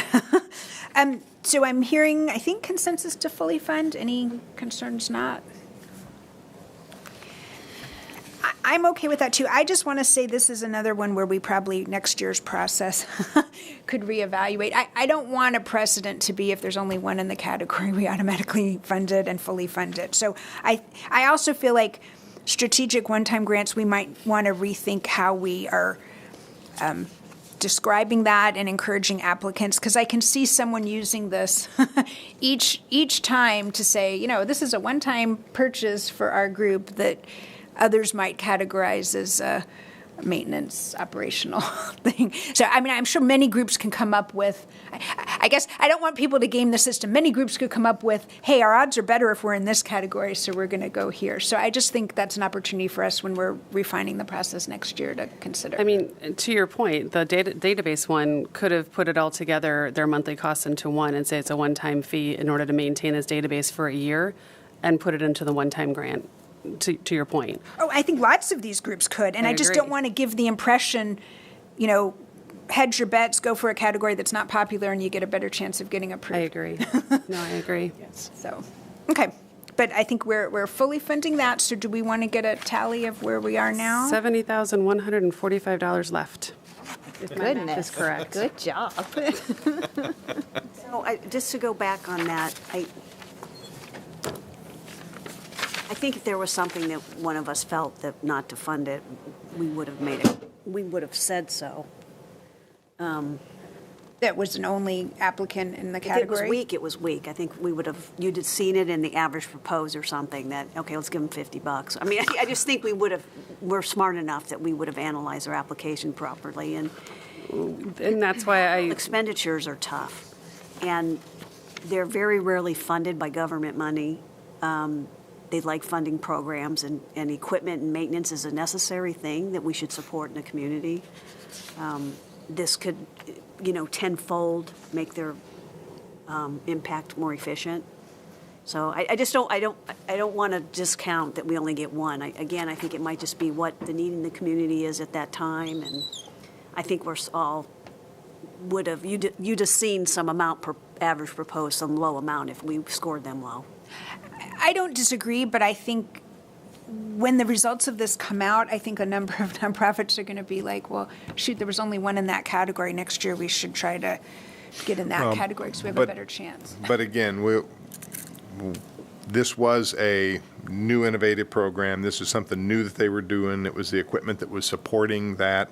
So creatively trying to replace existing equipment just to get it to fit in this category, they wouldn't be in this category. Well, last year they had a piece of equipment that we funded in the same category too, and I can see next year. And I'm not trying to single them out. But we didn't have the categories established last year. Yeah, we did. We did the same process last year. Yeah, last year was our first year with And- this process. And so when we got the material front-end handling loader. things, yeah, they were the loaders, And we had a couple others in this category at that point. and they were in the Strategic innovation one strategic. time. Okay. Yeah. Anyway, I don't think we need to belabor it here because our focus is these, but I think as we consider the process going forward, just put that in your. Again, I just feel like we, not all of us, but participated in that analysis of how and divided and came up with these categories with input from council. And the applicant themselves is picking their category and deciding what they're going to ask for, so we shouldn't discount that or weigh it different. Or I think, again, the ranking systems and the averaging is to equalize the field, and if we felt collectively that this wasn't worth funding, we would have seen it in something in the app. We would have seen it somewhere. We had to rank it 1 because there was only 1. Yeah. But we would have seen it in the average proposed. I mean, I could have graded this or ranked it and then just put 0 because I didn't think it deserved to be funded, and we would have seen that number be really low. I think there would have been an indication there wasn't support for this somehow, and so we shouldn't be worried about if there's just 1 or not. That's why I suggested the average proposed, because it wasn't, we all didn't agree that it should be fully funded, which is why we have a smaller average than fully funding. So that's why I had suggested that, is that there was people and our colleagues that had not ranked it as a fully funded grant, and that's why I suggested the average proposed. But through our discussion here, we're deciding to fully fund it, and I think that's what the chair is trying to explain, is that we don't want to just fully fund it because it's the only one, because there was clearly some folks that didn't agree that it should be fully funded, or we would have had an average proposed of fully funded, which we didn't. And I want to add, like, comparison and the small request, the pedal connection, it was ranked 1 and the percentage was equivalent to this. And I remember when they did the report and they surveyed the different community agencies, one of the quotes in there, I can't say directly, but it said to consider strategic one-time grants and the benefits they can have in the community, kind of what you were chiming in. Right. And it had some suggestions, and we won't change the rubric or criteria like you mentioned, but that kind of stood out to me for that part. All right, so we fully funded the Placer Food Bank request. We funded in the small requests 1 through 3, and we fully funded 1 through 5 in the operational missional support. So I think we're next trying to look at, I almost feel like, you guys can let me know, if we go back to the operational missional support, if we want to do the bottom up and say, where do we feel like, if we had more money, do we want to give it all the way down the row, or? Can we go just back to the small requests? Yeah. Because, and I'll just, again, state my thinking. Just given the overall purpose of this grant funding and how it was set up to impact our community, and again, trying to encourage those grassroots organizations to grow and really meet those smaller needs in our community, I would propose that we fully fund the 7 small requests and then go back and look at the last 10 of the operational ones. That would be my proposal. And that maybe we don't fully fund, maybe we go with the average proposed, I don't know. But I feel like we should really look at the smaller requests and then go back to the operational ones. Yeah, well, we can certainly look at the smaller. As we had, when we were putting this rubric together in this process, there was some discussion in regards to, do we bucket out percentages of the funds available to the different categories, and we decided specifically not to do that. Right. But I do think that this is still, if we were to fully fund all of these, it's still a small percentage of the overall funds that are available in the community, and I think that it would make a difference for these. The small requests are going to be the smaller organizations that are doing a different impact in the community, but would continue to be supported. So I believe I could support, I think was your recommendation. If we fully fund all the small requests, that leaves us with $48,095, if my math is correct. I'll leave it to the Excel for the rest of the operational mission support, which means that if I'm looking at this correctly, then we could look at partially funding 11 through 15 and not funding 16 through 20 at all, and fully funding the small requests, fully funding our priority 1, and then mostly funding the second category with all of the larger requests. Yeah, I guess I don't know if other commissioners have comments on fully funding versus partially funding for the rest of the small requests. And while I too totally see the grassroots focusing on that. I will also point out that all but 2 of our fully funded grants are health and wellness. Everything else is getting partial funding. All of the other areas of a healthy community. So again, something to look at for next year, for sure. Well, isn't number 7 scholarships? Isn't Oakmont's parents scholarships? 6 and 7 No, are I'm talking education. about all of our fully funded ones. So far for mission Sorry. support, small requests, all of them. All of our fully funded grants are, except for 2, are health and wellness. Yeah, I mean, I think part of that is just a function of who's applying and how they're categorizing their. And that is 63% of the applications. Right. Throwing that one. And Commissioner Right. Gibson, you mentioned that's where the nonprofits see the need in the community. Right. But I think that should be incorporated into our review for next year, because there's nothing stopping us from saying, hey, here's something that we haven't funded very much. We're interested in nonprofits. If you have a proposal in this area, we'd like to, you know what I mean? That's not to say we're going to give them the priority and fund them fully, but we're not seeing these kinds of applicants. And if there are needs out there that fit in those other social determinants of health, we'd encourage you to apply, kind of thing. And we haven't really talked about this, but maybe it's the way that health and wellness category is defined, or way we have defined it. It's making everybody check that box. So that maybe is a discussion for the future too. I would agree. We could probably look at that in May. Can we further define each category and Yeah. to try to get them to focus, to put their check mark in a Got different those box. categories a little further. Right. Because we could do that. Yeah, most definitely. That might be part of how we're defining it too. I would agree.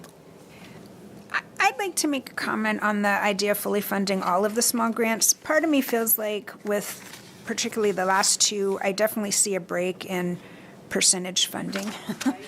And So then would you propose fully funding the top 5 and then doing the average proposed for the last 2 and going from there? well, I almost feel like I want to propose fully funding the top 5 and then maybe returning to our bigger group and Okay. kind of discussing the merits of those. That's Not fair. to say we wouldn't fund the last 2, but I definitely see a fall off with those. And again, the idea of, we don't want to just try to give everyone a little bit and knowing Okay. so, and I I'm, can support that. okay. Okay, I lost track. So I'm saying fully fund 1 through 5 in the small requests, and then go back to talk about individual organizations in our operational missional support that we haven't funded yet. And then we're kind of, that's not to say we can't come back to the small requests, but I think it would be nice, given the fall off in the recommended or the average proposed funding, I think it would be good to consider some others in the operational missional support before we go down to these last 2. That's my suggestion, but it sounds like people are okay with that. Yeah, I would. That. All right, we went 1 through 10 already, so we're on 11. Okay, so, And now we have 61,395. Okay. I just want to say I'm a social worker, so that's impressive. We don't do numbers.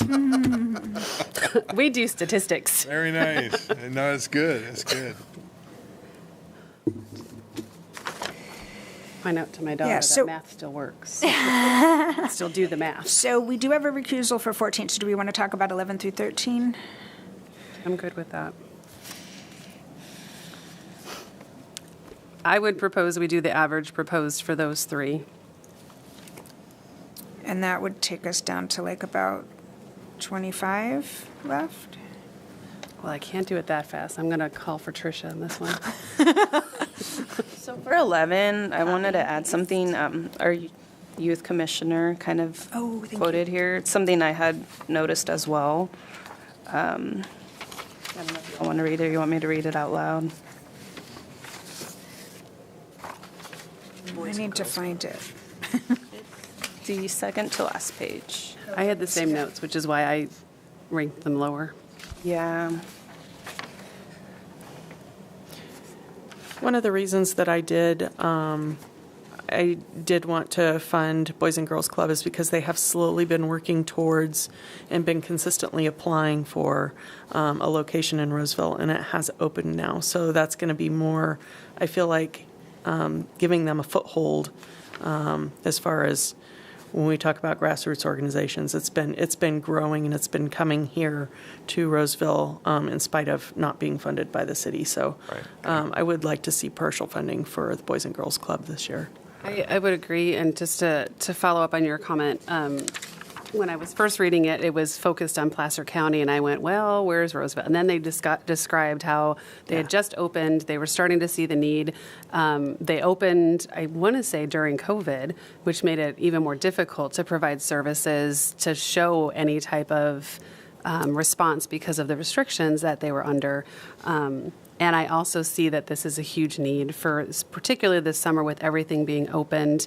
It would dovetail into the Lighthouse counseling programs and things like that, where they could partner possibly with some of those same youth, depending on the needs. And so but I had the same concerns that were identified by others, and which is why I didn't rank them for full funding, because there was some questions about where that was going to be applied. But I would support.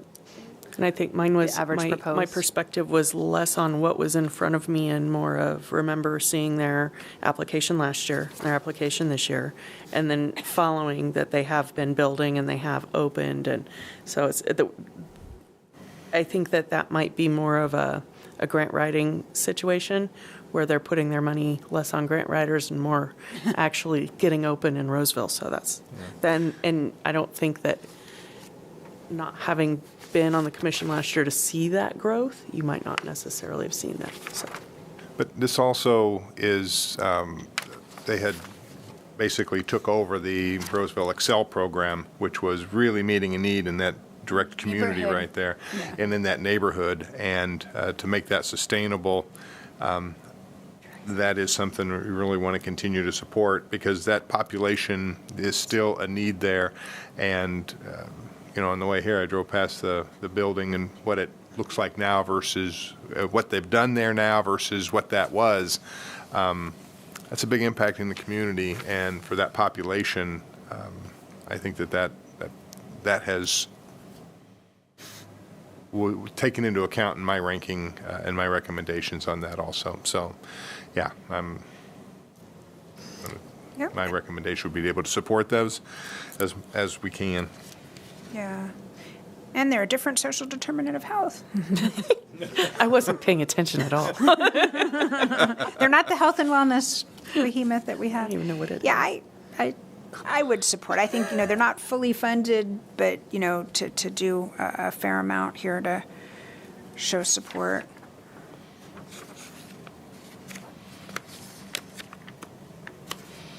Okay, but at this point, we'd have a difficult time recommending anything other than the average, I think, based on the criteria and the process that we've established. Right. Agreed. So if we did 11 through, so we talked about 11. Anyone want to talk about the other two? Or So average for 11 also? I thought I heard consensus for that. That's what All right. I would agree.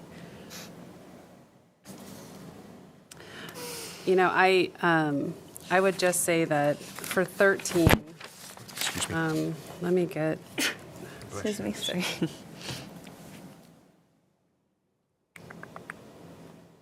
for 13, I my personal ranking was partially funding because they didn't clearly define how the folks that they were going to be providing these care packages to were Roseville residents. It was for foster youth in general. We all know that people come from all over to go to Sierra College. They talked about a lot of the care package items being donated items, so it wasn't clear from their proposal what actually was going to be paid for and what was donated, or if they were making that decision depending on the funding. But it specifically didn't talk about how it's helping Roseville residents.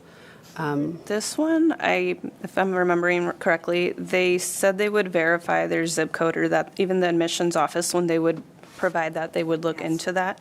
And they mentioned the donations would be coming from things they've done in the past, like I think one was a quill and other specifics. I thought I was able to find all that in there. I did remember the part about the verification by zip code. Right, Yeah. but, and again, this what a special population and a need there for foster kids that are coming out of the programs, being able to support those as they're at that critical age. So I would also point out that foster care was extended to age 21, so they still get funding through their 21st birthday to about $900 and some odd a month. Plus, they get additional funding for their education itself. So, Yeah, what I know about this program, and they actually have it well, I think with COVID, they probably haven't had it as much, but they, in a normal year, they'll invite us to attend in the fall when they start, like a few days before school starts. They actually have a program where they invite the students who will be the recipients, and they have donated items like Sun City will do quilts. They have like gloves and hats that they make. They have other people in the past. They've had groups that donated computers, and they have like a backpack. And I think a lot of this funding goes towards like the gift cards that they give and hygiene items and such.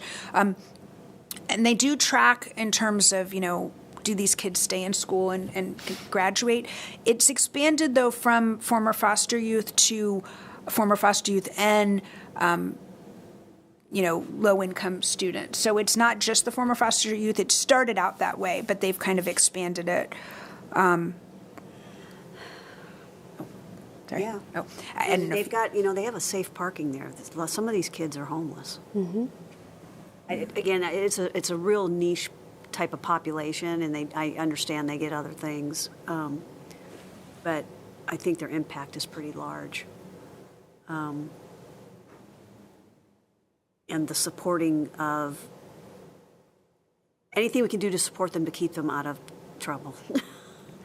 If they've or got, falling victim to. or falling victim to something, I think is helpful. And Okay. Well, I think still we're on the discussion of partial funding. So any concerns, because we're not fully funding at this point given their ranking. do you want to propose not doing the partial funding for that, So Commissioner? Was that what you were saying? No, I wasn't saying to not partial. I was just saying that we were discussing what we were going to land on, like we have with the other ones. So, Commissioner Chris, were you going to? No, I was just, now I'm just contemplating here where we are. We're talking Sierra College Foundation now? Yeah. We skipped Keaton? Well, no, we were going to kind of, I think, look at partially funding those three, but when we were talking about them, the next in line comment that came up was on 13, but we haven't really talked about 12. Okay, all right. And we can talk about 12, or we can say, are we okay with taking these three and doing the average proposed, and then we were going to get our total. And the three being AIM housing? No, the three being 11, 12, and 13. correct. Oh, I thought we had made a decision on 11. Okay, I thought we were taking them as a group, but we had just Okay. called those out to talk. So let me ask this to move us along. Any concerns about average proposed funding for 11, 12, and 13? I have no concern with that recommendation. Okay. All right, so based on doing that, can we get a total of funds remaining? It's $23,275. Okay. Yeah, so our next one, so here's, before you leave, we do have a recusal for 14, and then we still have our two on the small out there. And we can keep going on these. And part of me feels like we might want to do that just again, given the percentage from requested to, average proposed difference between that and the other two, but I'm happy to go either way.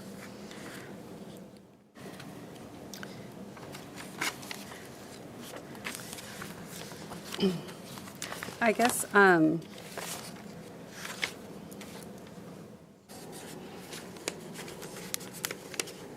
would like to talk, I know we averaged very low, but I wanted to talk about the Parents Club and the scholarships for youth and why we wouldn't fully fund that.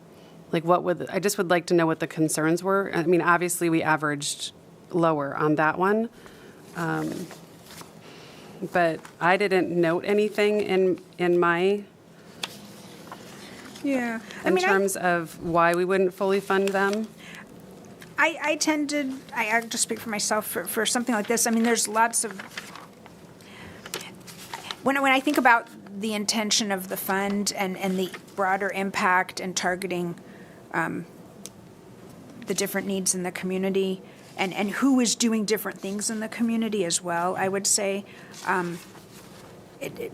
based on what I saw in the application, it didn't, when I was comparing it with the others, it didn't come to the top for me. So it wasn't necessarily that they didn't do a good job writing the application, although I feel like, and I don't have my notes. Like it dovetails with the Sierra College care package and with the other ones that we looked at that did rank higher in terms of really trying to assist some of those grassroots things. Okay. I mean, because there's all sorts of different school parent clubs and other groups that do scholarships for essay contests. I will say, from my perspective with background in education and that type of thing, COVID has particularly hard hit Yes, fundraising for education. I agree. The morale of giving to education right now is super low, and nonprofits are scrambling. I do also recognize that both 6 and 7 were not grant writers. It was, in both cases, parents that did their best shot. So I would totally not look at I would look at more the bigger picture there.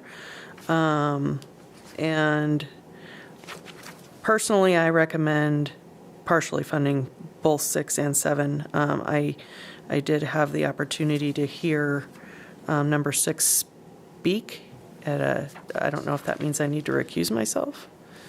Just basically talked about it in front of a room full of people, and I happened to be in it. And I don't know that he properly conveyed what he's trying to do, but it's bringing more robotics and STEAM education and making it more fun, an opportunity for Roseville High School students. It's called Placer, but it's Roseville based. I think that was maybe more of a him writing the grant thing rather than so the intention is definitely there. Our community definitely does need this, and it's not being served by any of these other grants. And this one, number 6, was the target group was a lot more students served, whereas I think number 7 was 5 students, I think. It was something that $1,000, and that Right. that would be my only argument against partially funding it, is that it's literally 5 $1,000 scholarships to youth, and again, it would. So to me, it's 5 youth that would be getting it. The impact is exponential, because they'd be chosen and going to school, and how they turn around and serve their community as a result, we wouldn't be able to measure fully. And I would be open to even doing, $5,000, half of what the robotics STEAM was also. But I think it goes back to, if we're really looking at investing in the folks in our community, our youth have really taken the hardest hit in the last 2 years. We've all been impacted severely, but if, going along with the rationale for all the other ones that we are fully or more heavily partially funding, that would line up with that. So, to see if I can clarify, if I understood, so you would, going back to the small request, you would do a partial fund based on the recommendations for the robotics technology? Mm-hmm. But then, would you support not funding the Oakmont Parent Club No, I wouldn't. I would want to fund them. also? in $1,000 increments if we partially, so it would be Yeah, a specific It scholar. can't like be it would, the 1,400. It would. It would It would either have be- to be either 2,000, 4,000, or the full 5,000.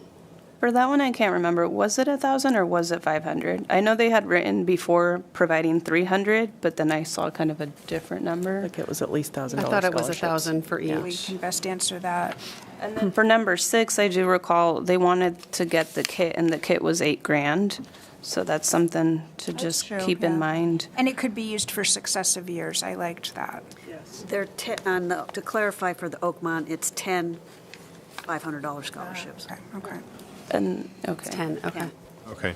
And the other, so where you saw that as a strength, I saw that as a weakness. It could sit on a shelf if they don't get anybody to participate, because that was one of the challenges they had, was outreach and getting kids involved in that, which is why they were out there doing all of those presentations and all of that. And if I remember correctly, there was 2 robotics one, and one of them was geared specifically towards girls. That's what I remember. Is that this one? That's this one. Yeah. So, again, they could buy it, and then if they don't have enough girls interested, which is one of the things that they identified that this was trying to address, then it sits on a shelf, and we might not have any impact this year. Well, yeah, but I think you could say that for any of these. A kid gets $500 and doesn't end up staying in school or something. I mean, I think for any of these, we have that risk. I thought for that one, like, I agree with you earlier how they did have websites and maybe the picture wasn't as clear, but I thought their need was more to develop just in this state that there's a need for it. And they did give a percentage where it was a 3-digit number of an increase of interest. And they mentioned high schools, which were in the Roseville area. So for that one, I thought there was a need that they established pretty clearly. That's the picture that they painted for me. And in Oakmont, I was playing. What's that? Yeah, go ahead. Oh, I was playing around with their numbers. So they've never, based on their budget, they haven't had up to that amount, $5,000. But previously, it looked like it was 300. Maybe it was 6 around there. So I was going around with the idea whether trying to fund 300 or 500. So that's something to keep in mind, and how many students we want to hit if we wanted to do that one. But I don't know if anyone has the number off, like how much they've served. Was it 6 last year? And they wanted to hit 10 this year, but they didn't have any funding because they were struggling, like you said, educational. So for that one, we can kind of look at the number. How many people do we want to reach, and what amount of funds? Would we want to keep it at 300, which is what they've offered? Would we want to bump it up to 500 to help them because they've had trouble with getting fundraising efforts and support from the community? And number 6, I think the kit was 4 years. Was that, do you remember? Do you want me to answer your questions on the Oakmont thing? Yeah, any questions, yeah. Well, their application specifically said $500 scholarships, and they said in the past they've been able to provide for 6 seniors. So they get 20 applicants a year. So they're trying to award half of the applicants. Okay, and in their budget, if I remember correctly, it didn't look like they could even offer that again. So maybe if we want to start, we could advocate to at least give them enough to have sustained what they were able to before, since of the loss of like COVID and fundraising. And then we can negotiate if we want to go higher than that. I'm just going back to your point that these last 2 are parent-run organizations. They get 0 funding. If they can't have a crab feed, they don't do their thing, you know. Right.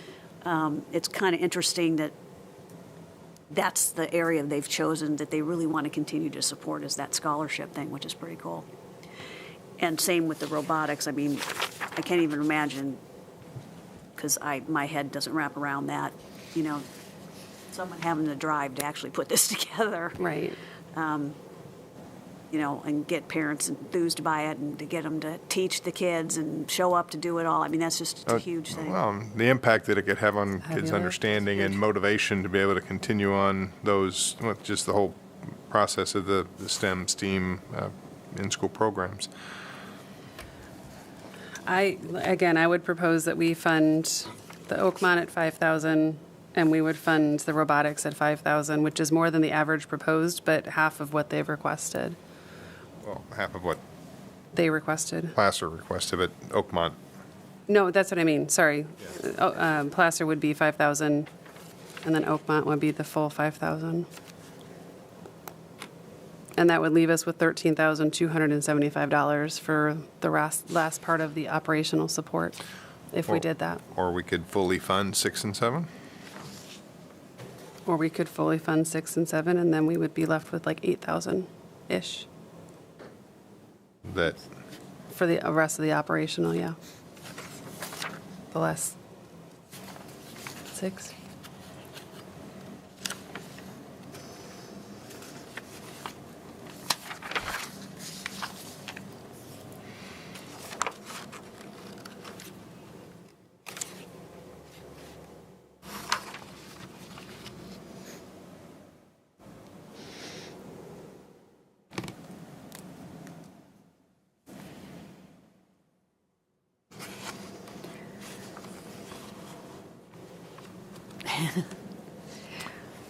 Well, so it sounds like we have two different options for the small grants, either partially funding at a different amount than what the average is, or just to fully fund those. And I don't know if we got to a consensus. I don't think we have a consensus on that, but I would recommend fully funding both of those on the small requests.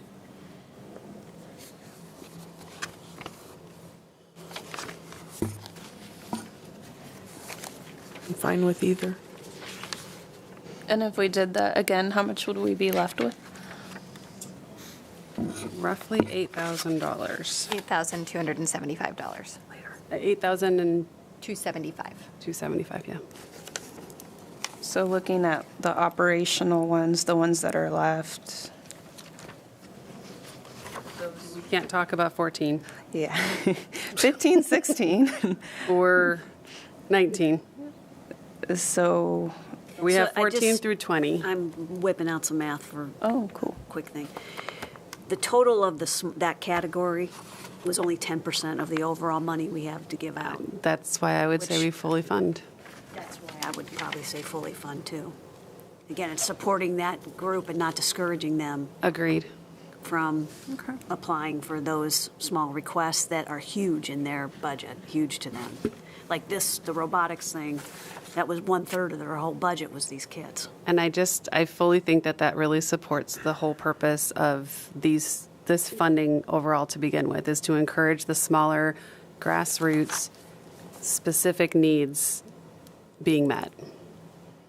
And to your point, like you talked about the Boys and Girls Club, the more exposure they have, the more people get interested in them, the more tend to give and support them, and It they builds can just momentum. build and build Grow, and grow, and correct. then become a Boys and Girls Club that, has their own Roseville office, Not that it would And happen. then we have a robotics club that becomes an operational the next year because now they need a space because they have so many people involved. And our youth commissioner made a good point, which I thought too. What was demonstrates sustainable use with the 4-year efficacy of the robotic kits. So it's not like a one-time thing. So I thought that was an interesting observation that he had. So I guess I'm in the camp of supporting full funding for all of these. Yeah, I feel like we have the consensus now. Is there any concern about full funding the smaller requests then? No. So then that leaves us the 8,000-ish. 8,275 Okay, so for 14 through 20. And I want to, before you go, I almost want to say, is there an opportunity to go back and, Fully fund any of the others. or get them closer? Yeah, I mean, I part of me feels like, so the next one is 6, which is not anyone's recusal. I don't know if there's value in, because part of me, talking in generalities, if we have 8,000, what impact that has versus higher ranked applications that we didn't fully fund. And what do we have left? I'm sorry. 8,200? Oh, that's not. very good. If we do that, then we're going to make, number 6 would become $22,047 instead of the 18,000. So it still wouldn't be Yeah, fully that's right. funded, but it would be more than what the average proposed. And I don't know if people have concerns about that. It just is another opportunity that's right. that I think we should I consider. like this group. They cross all socioeconomic. Which, I'm sorry, are we talking about number 6? Seniors first, Yes. number 6. So if we add They the cross a lot of different, they serve so many, it's just all about. I will say that from my perspective, Meals on Wheels prevents a lot of depression and other mental health disorders. And coming out of a 2-year pandemic where that population was significantly impacted, much like the kids, that human connection and that meeting that need with the inflation and all the other things that are happening right now, I think I would agree with adding that money to number 6 and getting them as close to fully funded as possible, just given all of the other factors. They are a strong applicant. They do have very strong support and good volunteers, good sustainability. And the accountability is built in as well. And they have strong volunteers. I think that, to me, that speaks volumes to any program. When they have people knocking on their door saying, what can I do? It speaks to their reputation and what they're actually committing to and doing in the community. And to your point, I think even if we just gave them an inflation boost with the price of food, Exactly. and it's not going to go down. Or the cost of gas and driving those meals to the seniors. Right, I'd hate to cut some seniors out just for $8,000. Okay, so what I'm hearing is The voice of reason. we take our remaining funds. Well, Just kidding. yes, Commissioner Gibson is, well, everybody has their contribution. So we just take the remaining funds, we transition from fully funding of the Top 5. top 5 to then increase number 6 to, $22,047. and then we go to the average funding for 6,000. down to, 26,000? 6,839. Thank you. and then down to 13, and then I think 13's our cutoff at this point. at that point, there'll be no funding remaining for For 14 through 20. 15 to 20. I would agree. I think we have consensus. Yeah. Yes, no. Yes. And then I just would like, once we finalize that, I think we can, just to reflect in the minutes, if we can capture some of the things we wanted to note about what we found this year that we want to redefine for future meetings, because my brain might not remember exactly in 2 months. Sure. I mean, social determinants of health, kind of reconsidering how we define them, as well as if we're looking to have a more even distribution, and how would we encourage that on the front end of the process? Because that's, I think, we want to have a transparent process, and if we're looking for something or encouraging something, we need to have that well ahead of the time that people or the nonprofits are applying, rather than make that decision as we're evaluating what applications came in. I also had, focus on serving Roseville, and we also, I would like to have a discussion about how do we determine who goes into which category. I don't think, but we're not determining. Well, for these 2 cycles, we haven't, but I think we can talk about that as we refine the process, whether it's appropriate to continue in that vein and the implications of that. I think And that I just kind of wanted to remind the group that we have defined these categories by this wheel of fun here. right. So I want to make sure that we don't consider redefining what the Kone, Agreed. came out with, what the community told us was their, that made these I categories. 100% agree. I don't think we need to redefine that. I think that giving more clarity for each category and how those social determinants of health fit into those categories, I think is what we're looking at. Just refining and bringing more clarity to our community organizations that might apply for those grants as to how their stuff fits, instead of having it all kind of hit into one of the main 2 or 3 social determinants, because most of the community needs are going to be health and mental health and those kinds of things. But, Little Leagues could apply for this if they needed to as part of, a one-time thing for baseball equipment, right? That's going to help our community exponentially. And maybe they don't know that because the way that it's defined right now, they don't realize that that's a source that they could actually look to, if that makes sense. And again, with all of the impacts of COVID, which we're all kind of seeing that, there's less businesses that are able to support Little Leagues, right? So there's this ripple effect that we might see different things come up next year that we just want to refine or provide clarity. I'd like to have the discussion, but I don't want to redefine what the Kone report did or add things into it that wasn't intended. I think we've got to be cautious about that. And I think that this only being cycle 2 of this new way, we're all still learning. Our applicants are about where they fit and how, what to call themselves. And I also wouldn't want to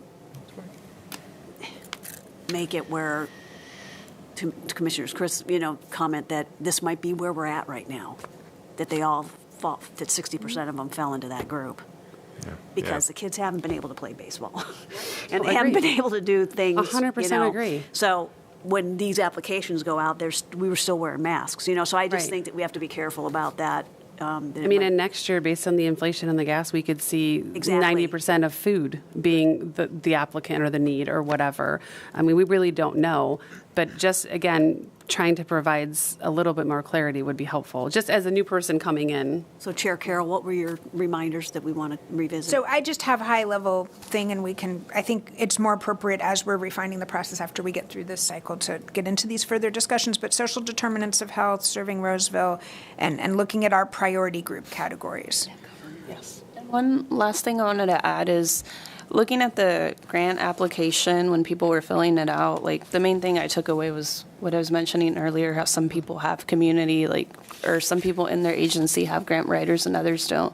And I know that Roseville has certain block grants, and that application is a little more thorough and maybe more prompting and guiding in some of the questions. So I don't know if it's an option to explore adding a little more prompting in the questions to help them so they could become a little more consistent when you're reviewing every single one, because that way it's outlined and from there it would be easier to compare. Yeah. No, I would agree. I would agree with that. Yeah, I think reevaluating our questions and even the point assignments. This year, we made a conscious effort. I think we just changed a few things, but we wanted to, since it was just the second year, see be how it goes. consistent. But I think, after 2 years and our lessons learned from this, it's appropriate to put that back into our process and say, where can we improve? So that's on the questions and the application content. Because remember, with the Kone report, we boiled that down and kind of got the low-hanging fruit on that to come up with some of these categories. There was more recommendations in there that could be incorporated, but I think that we bit what we had the appetite to be able to consume when we put those together for the recommendations that we took to council for the reconfiguration of that. So not that we should go back to the Kone work and look at more. I think we have a good we have a good foundation here to move forward with, but I think some of the refining the questions to get the distribution within the different categories, which we had originally envisioned, I think will be helpful. So can I ask, do we have to do a vote on the final thing? So we do have the fun part left still, where we do need to do Recusals. motions, and we need to separate and do recusals again based on those blocks of motions. So if we're good to move forward in that, I would first suggest that we invite public comment. I don't think that we're going to get any, but Yes, okay. So yeah, can I just restate what I think we have decided, just to make sure we're all tracking with everyone here. So for category 1, strategic one-time operational, we decided to fully fund. For category 2, small requests, we decided to fully fund every request. And for category 3, operational missional support, we decided to fully fund 1 through 5. For 6, we're partially funding, but we're funding at a higher level than the average proposed. I don't know if we need a specific number there or not.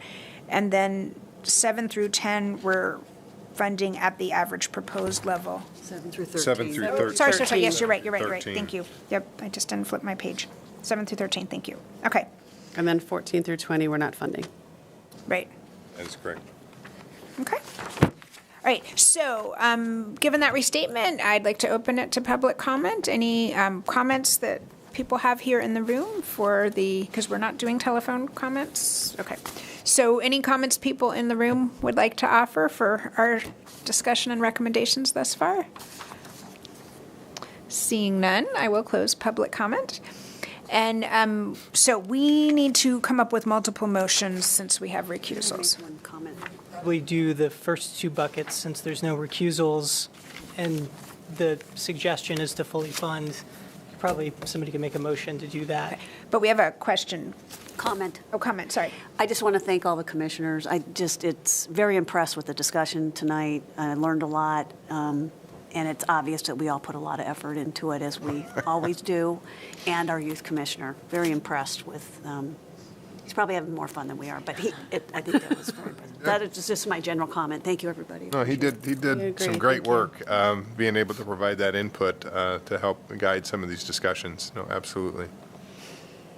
I would agree, and I would also add thank you to all the organizations that put forth the applications and made it very difficult for us to make these decisions. As a member of the community, it is so encouraging to know that all of these organizations exist and are here to help everybody in our community.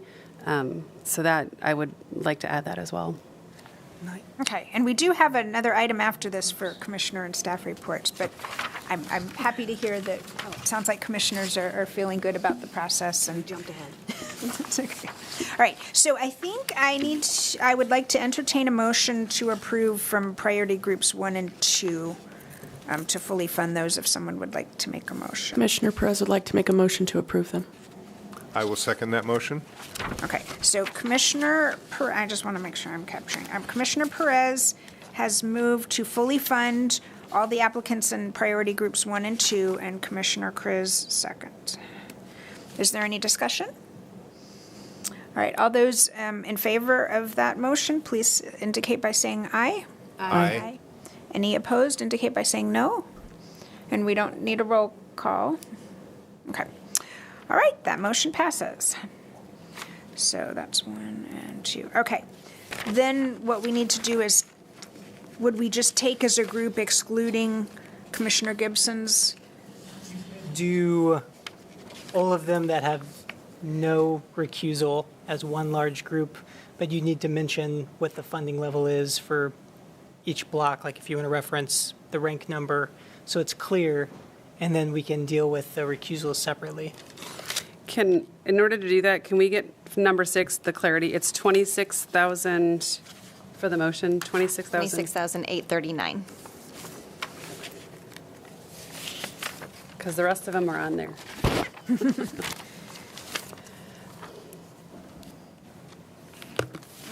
So, and to make the motion, do we need the commissioners who have What we can conflicts do, out of the room? we can make a motion that doesn't include the recusals. Right. Yeah. Right. You can do one block that has 0 recusal, so everybody can participate in this motion and vote. The recusals are 5, 7, 10. 2, 7, 10, And, 14. yeah. 14's not in And our group, 19. though. But those two aren't in our group. 7 and 10. So 2, 7, 10, 14, but that's not in our group. Yeah. I think just 2, 7, 10. Okay. So I propose or make a motion to approve 1, 3, 4, and 5 at a full amount requested funding. Commissioner Perez would like to I'm second. going to keep going. She's doing a full block. And number 6 at 26,839. And then 8, 9, 11, 12, and 13 at the average proposed amount. Excellent. Commissioner Acosta would a second. Okay. All right. It has been moved by Commissioner Gibson based on the rubric that she put forward here that I think we all had consensus on. And Can we hold on seconded. just 1 minute while we catch up? Sure. Others typing feverishly. 3, 4, and 5, full funding.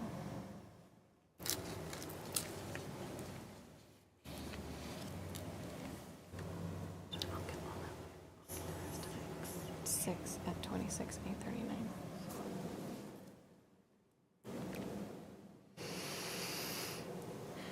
Eight, 9, 11, 12, 13. 8, 9, 11, 12, 13. At the average funding proposed. Sorry, that was a long motion. Could you repeat it? You're recording this, right? And then it was second by Commissioner Acosta? Acosta, yeah. Thank you. But we haven't voted on it yet, so are we ready for that? Okay. All right. So it has been moved by Commissioner Gibson, seconded by Commissioner Acosta. It doesn't sound like there's further discussion here. All those in favor, please indicate by saying aye. Aye. All those opposed by no. The motion passes. So, Would you do 2 and 7? okay.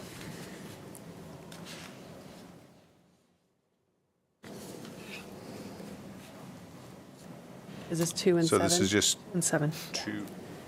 So Commissioner Acosta would move to fully fund number 2, stand-up placer, and partially fund at the average proposed for number 7, St. Vincent de Paul Society. Commissioner Perez, second. Okay. It's been moved by Commissioner Acosta and seconded by Commissioner Perez to fully fund Stand Up Placer and to fund St. Vincent de Paul Society at the average proposed of $13,972. Okay. Is there any further discussion? All those in favor of that motion, please indicate by saying aye. Aye. All those opposed by no. The motion passes. Okay, what's remaining here? 10. Number 10, okay. And we're not quite ready for that one. And, We're not? because I have to leave. So we got to No, but that's all that's Commissioner left, Gibson right? back, and then that's all that's left. Okay. yes. So if you don't mind just noting who moved and seconded.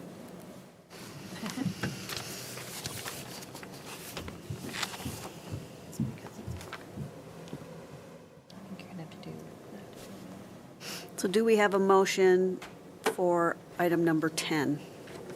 Yes, Commissioner Kriz, I'll move that we approve funding that one at the average recommended amount by the commissioners. Commissioner Reed seconds. Is there any discussion? All in favor? Aye. Opposed? Average. And do we need a motion on To the not funding. non-funded ones? Ask Or that do we too. have, by default, we're out of money? The cleanest would be to do a motion to not fund, so that'd be included in your full recommendation. So we can do that as well. Can, Back for that. We end up taking a full vote? yes. Yes. Okay. I would have missed that one. We still have to do a motion on 11, 12, and 13, right? No, that was in my Yeah, first I motion. was going to ask the same I question. included 8, 9, 11, 12, 13. So we're talking about, it was recommended that we do a motion for Funding. the not funding 14 through 20. Oh, okay. All right. Would someone like to make a motion to that effect? Recusals in that list too, Oh. though, correct? That's me. I'll let you show me the way. We'll need Do we have to vote for the rest? one at a time. Oh, one at a time? Yeah. So who's for, 14, she's 14. Okay. Yeah. so we're going to one at a time do all of these? I would just do a motion to not recommend funding for, and then list the ones that we can vote on right now. Everything but 14 there. No. Or everything but You're 19. 19, right? Correct. Yeah. Oh. So everything but So 19. 14 to 18, we can Oh, okay, do a okay. motion. So do you want me to? Okay, sure. Commissioner Acosta moves to recommend not funding items number 14 through 18. Do I need to name each individual? Okay. In 20? Was And there- 20. Yeah. Just a clarification, so we're not having a commissioner who doesn't have a conflict, she's not able to vote on those that she doesn't have a conflict on? Yeah, just because it's still, Okay. I just didn't know if we wanted to take them as single, but okay. yeah. Okay. Commissioner Perez, second. All right. It's been moved by Commissioner Acosta and seconded by Commissioner Perez to not fund 14 through 18 and 20. Correct. And it didn't sound like any further discussion. All those in favor say aye. Aye. All those opposed, no. Motion passes.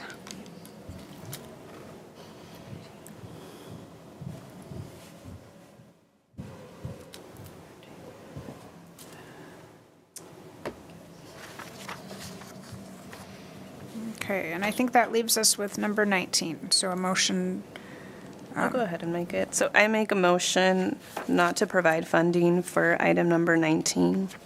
okay, thank you. Is there a second? Commissioner Kriz will second. Okay. So it's been moved by Commissioner Reed and seconded by Commissioner Kriz to not fund application number 19. Is there any discussion?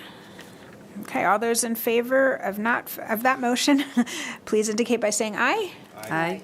All those opposed, say no. Motion passes. Thank you. All right. So that takes us through the bulk of our meeting there. Our next item is commissioner and staff reports, and I don't know if staff has any updates or anything. A whole lot of updates, but I did want to mention, as Chair Carroll had mentioned earlier, May would have been an additional funding meeting. So at this point, I would assume we would be canceling the May meeting. And do we even have a June meeting? We have a July meeting to distribute the checks. Correct. So in June, I will be taking the commissioner recommendations to council, and hopefully the first meeting of June. And then, yes, in July, we get to do the fun meeting where everybody comes and we do the check presentation. Can I ask a question? When would we do the meeting to discuss the items that we talked about today, the refinement and the application? Yeah, so we could, Next funding cycle, right? well, but we could have, I don't know, but one option would be to have a meeting in May if we wanted it fresher. We could, right now, we don't have a calendared meeting in June, so I don't think we could meet in June. We could continue in our July meeting, and we did that, if not last year, the year before, where we hand out the checks and then we continue in an additional meeting that the attendees may or may not want to stay for. Otherwise, Just thinking about updating the application questions, if we're going to do that, when would that need to be done by? we normally will review all the application materials and such in the fall, but we may have new commissioners at that time. I don't know. Do we have anyone rotating off? We talked about Commissioner Kriz possibly. Okay. My term is up in June, so we're going to talk about Whether you next want to steps there. Yeah. reapply. Okay. So there's a benefit of having the commissioners who've been through the process weigh in on the process. Then, and that term starts in July. So yeah, then the May meeting would be the opportunity there, if that's the case, if you weren't reapplying and reappointed.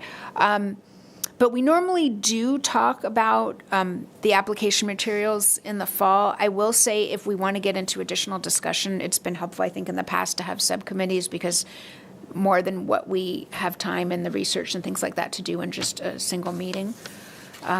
So I think we have some options. So I guess we should maybe chat if we want to do a meeting in May to talk about it's, we haven't. The hard part about that is the recommendations haven't gone to council and the process isn't final.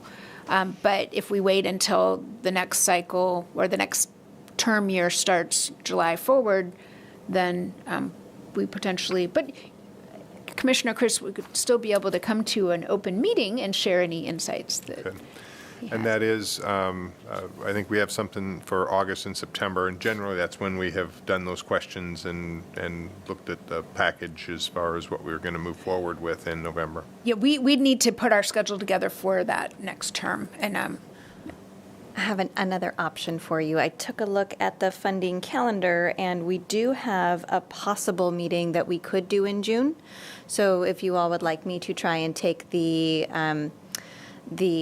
funding recommendations to council the second meeting of May, I could probably get that done. And then we could have a meeting in June to then discuss it. I like the idea of having things a little more fresh versus I do going for too. months. I like that option. Does it work for Dennis with respect to the budget and going in June? Is there any relation? No. Mm-mm. Yeah, so that is an option. Like I said, I didn't think we had one for June, but it was put it in there just in case, just for such a contingency here. Okay, so is there consensus then that we would try to go to council with these recommendations for the second meeting in May, and then we could have our discussion in June, second Tuesday in June? Right. Yep. So we'll cancel the May meeting, Yes. or we won't have the May meeting. Mm-hmm. Yeah. Okay. All right. And we don't need action on that because it's already on our calendar. Okay. And if people would like to attend the meeting where council hears our recommendations and votes, strongly encouraged to do that. It should at this point be a public meeting, barring no. Oh, yes, and it is May 18th. Okay. And that's a Wednesday? Okay. Here? Yeah. And they do, if you just want to listen, but you don't want to come in person, you wouldn't be able to comment, but you can watch online. Okay. All right. Anything else from staff that you guys would like to share? Okay. Commissioner reports, any comments? Commissioner Perez, I would like to thank all of our applicants for the good work they do in the community and for applying. And I'd like to thank my fellow commissioners for the candid discussion tonight. And I feel good about this. Thank you. Commissioner Acosta, I would just like to thank our support staff and all of the work that they do for us and in working on these Excel spreadsheets and the rankings and all of those things. That is a super big help for this. So thank you. And I want to thank, again, all the applicants, and hopefully no one gets discouraged, because I know some people that received funding last time won't be receiving funding this time, and it just shows that there's a really big need in the community, and that we hope to continue supporting. Now, just parrot that. Yes, all the applicants and staff, thank you for your support. Thank you for the applications that came in. I know there's a lot of effort that goes into putting these together. And as far as the commissioners go, I know that there's a lot of effort that goes into reviewing these. And I was fortunate enough to have some additional free time at home over the past 8 weeks. So the review was a nice diversion for me, but I know that people that I didn't have that luxury. It took a lot more time, and the effort that you put into it. I do appreciate the discussion that you brought and the perspectives that you had that I think made some sound decisions here. So thank you all very much.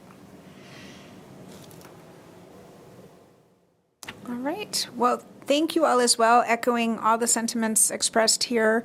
And I would say, too, given that we are looking to have that meeting in June, second Tuesday in June, to talk about our process, if anyone, would like to comment on that as well. We want to be an open process. We want to make improvements. We want to be transparent. And, you can hear our perspectives up here, but if you have a perspective that is not being captured, we definitely want to hear from you. So we'd welcome public attendance and comments as appropriate for that meeting in June. So thank you all very much. With that, I think I would entertain a motion to adjourn. So moved. Oh, sorry. No, that's all right. I'll Commissioner second. Acosta. I'll second. Okay. It's been moved by Commissioner Cruz and seconded by Commissioner Acosta that we adjourn. All those in favor, please say aye. Aye. All those opposed, please say no. Motion passes. Thank you all very much. Thank you.